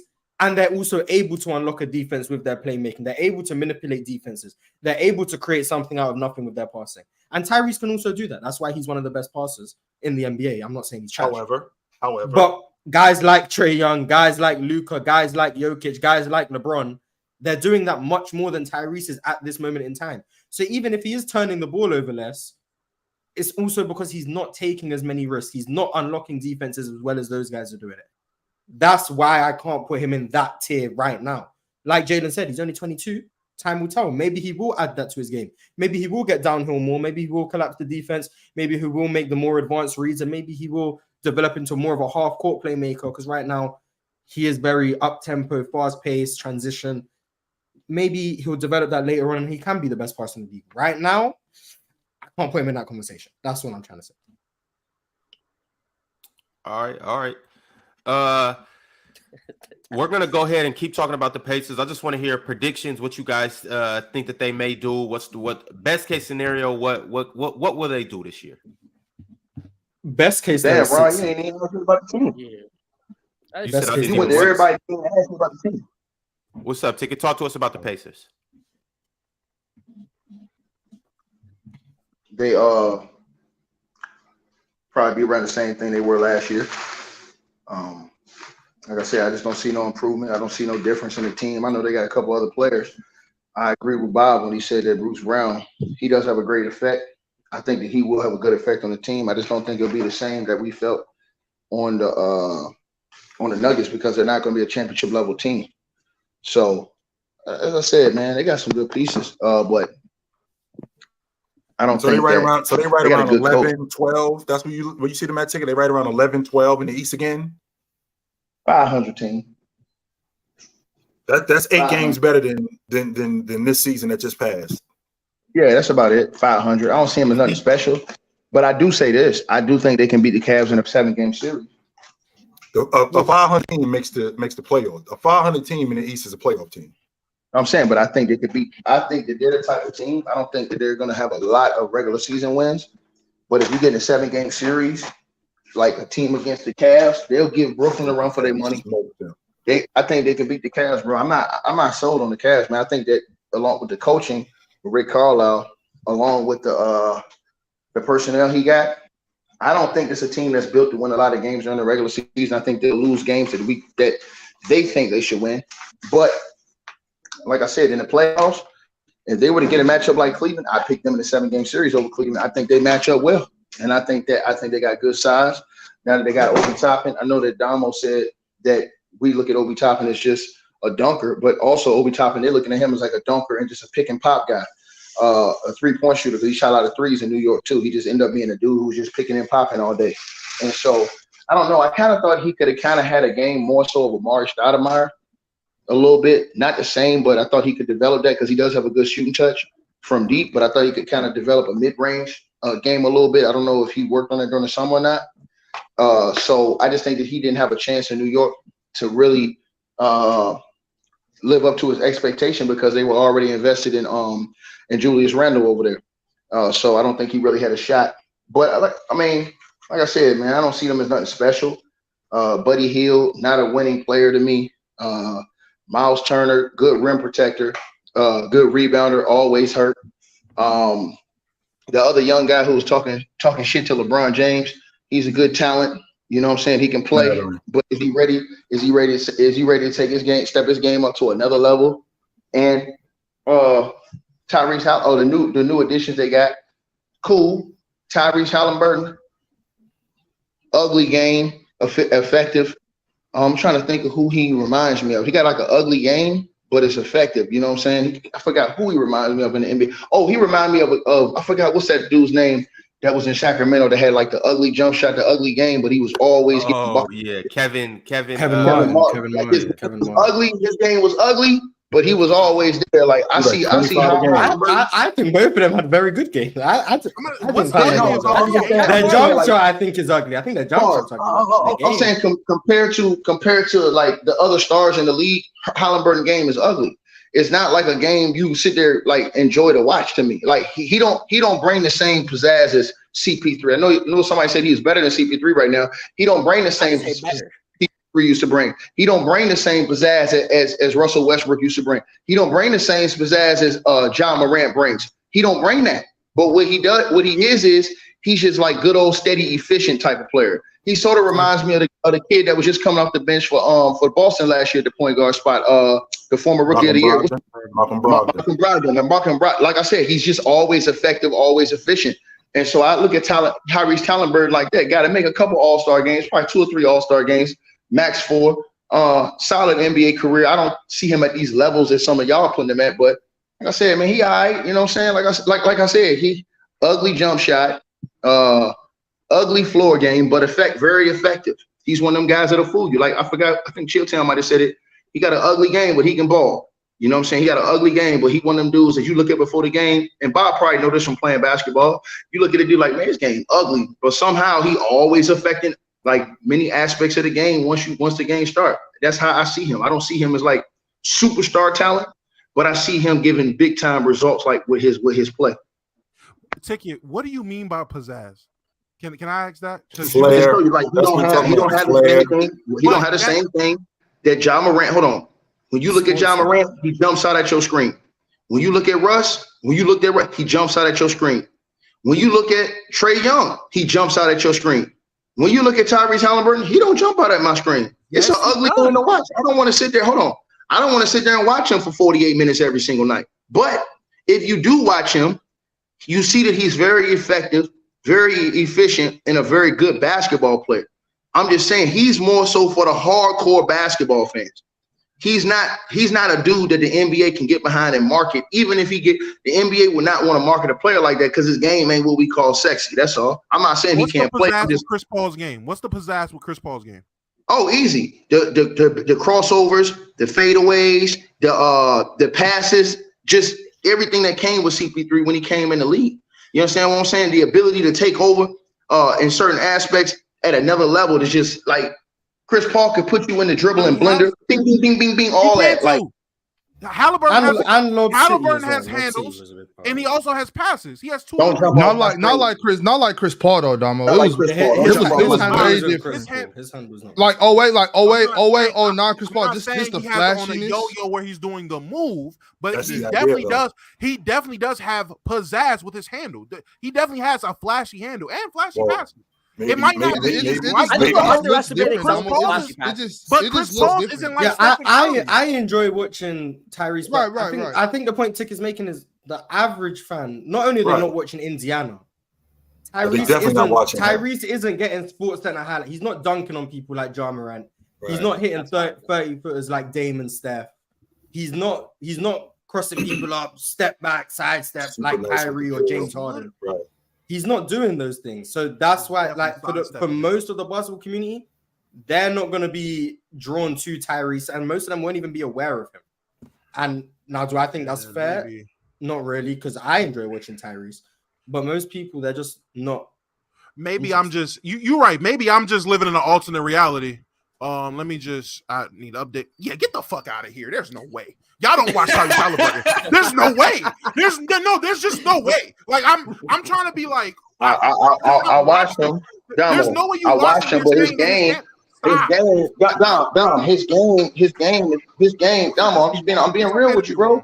His game, Damo, I'm just being honest with you. Hold on, Damo, I'm being honest with you, bro. His game don't jump off the screen like those other guys. He don't jump off the screen like Ja Morant and those guys. Like, let me give you an example, right? If you looked at Zion Williamson, his game jump off the screen to you. Why? Because of his athleticism, his superiorism, his ability to finish above the rim and do spectacular things. Tyrese Haliburton is one of the best non-spectacular players in the NBA. He's one of the best boring players. He almost equivalent to boring Tim Duncan. But he's that's a fact, Mars. And I don't know why he doesn't understand that. You will never see the NBA. Hold on. I want you to get this to your brain, Damo, because The Rock says The Rock means ever see the NBA market anything around Tyrese Haliburton because his game do not jump off the screen. Now, he may be more efficient. He may be a great basketball player, which I agree that he is a very damn good basketball player. I think he one of them old school guys who game ain't pretty. At Chilltown, though, like you had a whole lot of point guards back then who game wasn't pretty, but they was effective. Avery Johnson, his game wasn't pretty, but good old Avery was good old reliable. His game was effective. Guys like that. I'm just saying with a guy like Tyrese Haliburton, I think he is good. I just don't think he just don't do with guys like Ja, guys like Russ, guys like Dame, guys like Steph. He don't jump off the screen like those dudes do. He don't. And again, we live in a world where with all the information, everything in front of us, it is okay to just admit you're wrong. Ron in the private chat and everyone, this doesn't have to be something we do because I know we getting closer. That second play you just sent was ridiculous. I'm sorry.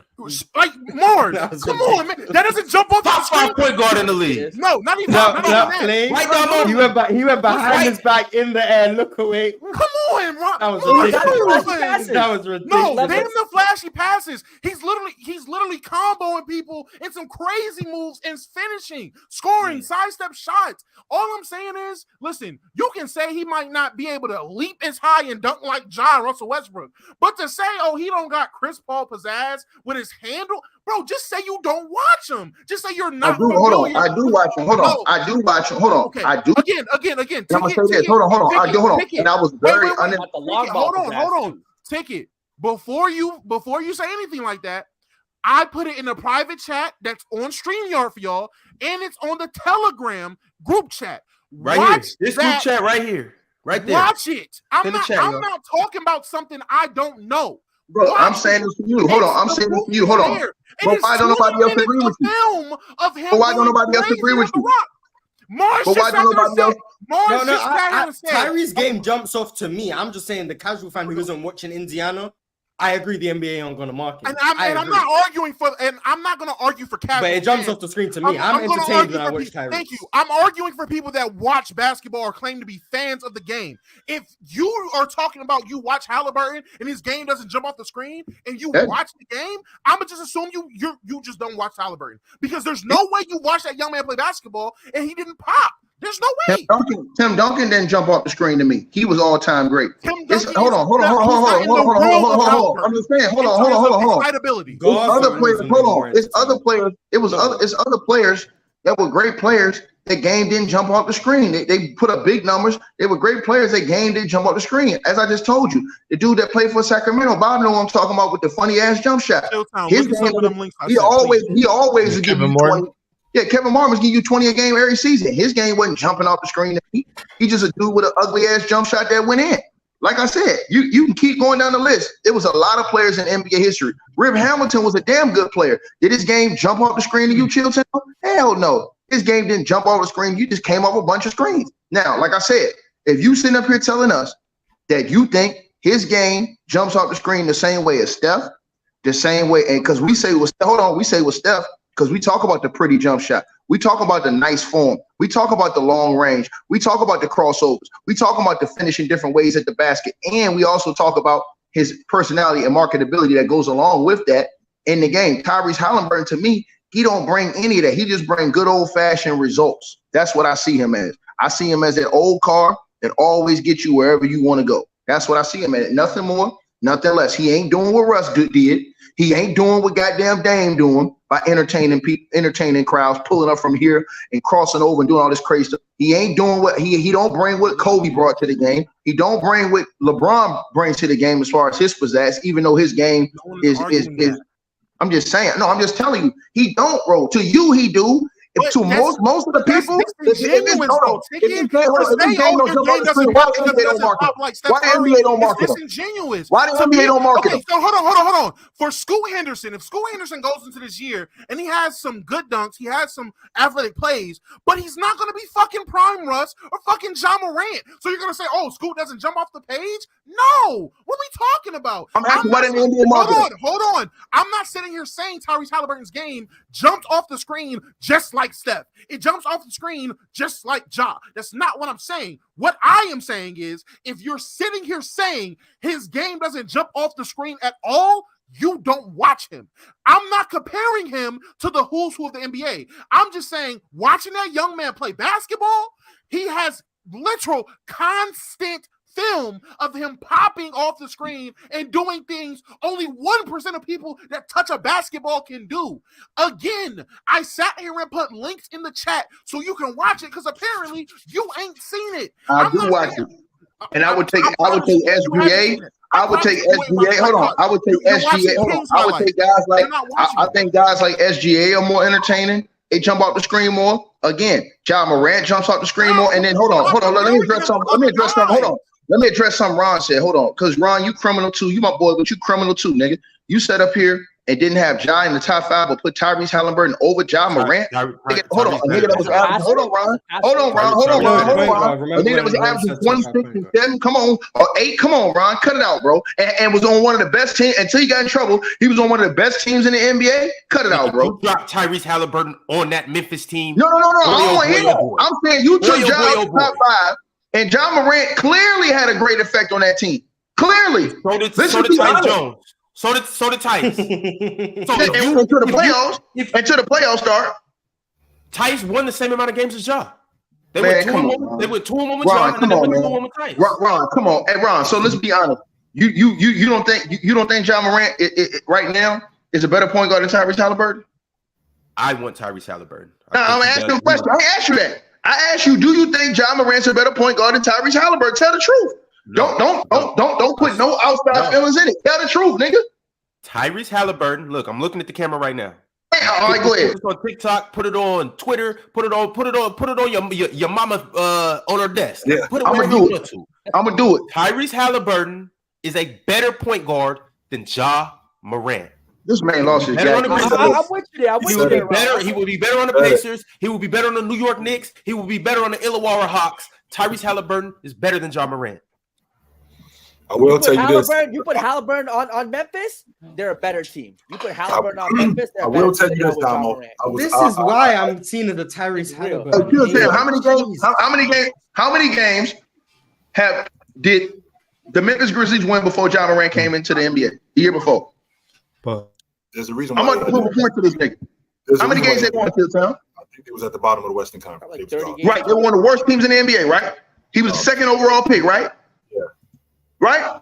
Yes, that's correct. Okay, this punk ass Tyrese Haliburton. He went to the Sacramento Kings, right? Yes. He was so great. Why they let his ass go? Because we got Domantas Sabonis. If he was so great, why did they let him go? Well, I just want to say I know what you're saying. I'm saying to Ron, Bob. If he was Bob, I'm saying to Ron. I want you to think about this, Bob. I'm saying to Ron. We talked about if he was so great, why? Hold on. If he was so great, why they let him go? But they kept the point guard. Answer that question. Well, De'Aaron's better. Listen, hold on, y'all, because this nigga Ron got to make it make sense this morning. So you gonna keep a nigga that Ron say and Bob? See, this is where y'all niggas is on cap. Get out of here. Because hold on, I'm gonna put your ass on the grill against Ron today. You gonna go against your boy again today. This gonna start up here, Bob. And your team, Bob. Think about this. With your point guard, what's his name, Bob? De'Aaron Fox. Hey, louder. De'Aaron Fox. He had one of the best teams in the NBA this last year. Right? They had a historic season. The greatest offensive season in NBA history. Am I lying, Chilltown? Am I lying? Was it the best? I know. They had the best offensive season in NBA history. Don't cap. Nigga, don't cap. Nigga, we telling the truth. Nigga, we telling the truth. Don't cap. Right. Don't do that, Chilltown. Stand on business. They had the best offense in the league. I didn't know it was the best ever. They have the highest offensive rating ever. Yes. Okay. Ever. Now, okay, Mr. Grady. Let me get back to you, Ron, because that's your ass now. How the hell you ain't even have him in the top 5 over Tyrese Haliburton? And they kept him, got Haliburton out of there, got better. And what did Haliburton do over with the Indiana Pacers? You said he had him up in the 3 seed in the East till he got hurt. Then he fell off, right? Same thing De'Aaron was doing. Okay, so no. Say what? De'Aaron got better when he left. What you mean? What I'm asking you, how can you not have him in the top 5, but you got Tyrese Haliburton over him when you just seen? Because see, like I said, I don't even think he should be in the top 5. I think that the point guard for Sacramento is better than him. I think that Ja Morant is better than him. So I don't even think he's in the top 5. So, but you put him in the top 5 over a dude that just took his team and had the best offensive rated season in NBA history and turned that franchise around after they let him go. So they had a choice. They could have kept, and everybody thought Tyrese was a franchise. Bob will tell you that. You know that. You out there. So they thought he was a franchise. Yes, they did think he was a franchise in Sacramento. They were surprised when he was traded. Stop lying. No. That's a damn lie. They weren't surprised when they traded him. Lived in Sacramento at the time. Wasn't nobody thinking Tyrese Haliburton? They wasn't surprised when they traded Tyrese Haliburton. Chilltown, y'all wasn't surprised when they traded Tyrese Haliburton. Let me bring some light to this real quick. There was some people that really liked Tyrese Haliburton, and they were disappointed because De'Aaron had been there for so long, and we hadn't been to the playoffs, 4 seasons, whatever. There were some people that were like, "Whoa, we're getting rid of Tyrese after we just traded him." But that was the casual fan that didn't know who Domantas Sabonis was. You know, you got those casuals that didn't watch Domantas since Gonzaga, like I did. You know what I'm saying? We got there are people like that, but for the actual basketball people that really like hoop, we knew that was a good move. You know what I'm saying? And it was some people like myself, I like De'Aaron over Tyrese, but I was to the point where like, yo, Bob, ready to quit on Fox. They was ready to trade Fox. No, that's not true. That's not true. There was trade Fox. He was in trade rumors. Yeah, he was in trade rumors. So was Jalen Brown. Everybody's been in trade. No. I'm saying, hold on. But Bob, okay, so Bob, is he a better point guard? Is he a better point guard? Is De'Aaron Fox a better point guard? This is my point. Is De'Aaron Fox a better point guard than Tyrese Haliburton? I want everybody to answer that. Yes. Yeah, I think so. Yes. What you think, Dom? I think you don't watch Tyrese Haliburton. I'm asking you a question. I just asked you, do you think Tyrese is point guard for the Sacramento Kings is better? Do you think De'Aaron Fox is better? That's all I'm asking you, bro. I think Tyrese Haliburton's game pops off the screen when I watch him play. Okay, cool. So no problem. Hey, so Ron, most people disagree with you when you don't even have De'Aaron Fox in the top 5. So you named those other names. You said Steph. You said Dame. Luka. Dame. You said Trae Young. Who? Trae Young. You ain't even got Trae Young. You said somebody got to get left off the list. The point is Tyrese better than Jamal Murray. Somebody got better than Jamal Murray. Right, hold on. I ain't finished, Bob. Hold on, Bob. Yeah, I was ready to annihilate that nigga. Hold on, Bob. I was ready to annihilate his ass, Bob. Hold on, Bob. That was my secret one. SGA. Bob took my secret one, bro. So I was ready. I could name 7 point guards that are better than Tyrese Haliburton right now, bro. And he's one of them. Name them. Ticket. Hold on. I just named 5. Okay, so we got the 5. So it was Luka, Steph, Dame, Trae. Who was the 5th one? Oh, Fox. De'Aaron Fox. Okay. John Moran. Right. John Moran. And also, and your boy you just said. Jamal Murray. So that's 7 right there. Yes.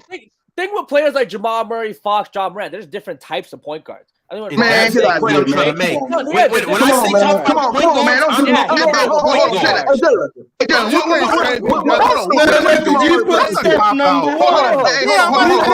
What did Jamal Murray put up this year, Jalen? What did Jamal Murray put up this year, Jalen? You can't save him, Jalen. You can't save him, Jalen. He put up as a sidekick. He put up as a sidekick what that nigga put up as a main guy. That's not true. No. Jamal Murray does not play make or pass. What did he put up this year? At the volume or at the level. He put up as a second option with that boy put up as a first option. Cut it out, bro. He didn't have 11 assists. That's what I'm talking about, Eli.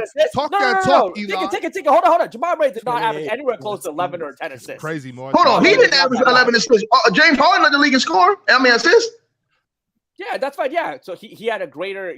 James Harden had greater passing duty. What did Tyrese Haliburton average? How many assists he averaged last year? About 10, over 10. 10 and a half, over like 10 and a half. He averaged like 10 and a half assists a game. Yeah. Right. All I know, Damo, is he put. I watched them clips, and he had Pat Beverly in a blender. Hey, did his game pop off the screen? Did his game pop off the screen? That's all. I seen your faces, and I was like, "Damn, that's another moment pop off the screen." I thought he was having a stroke for a second. I'm like, "Yeah, Chilltown's watching him pop off the screen right now."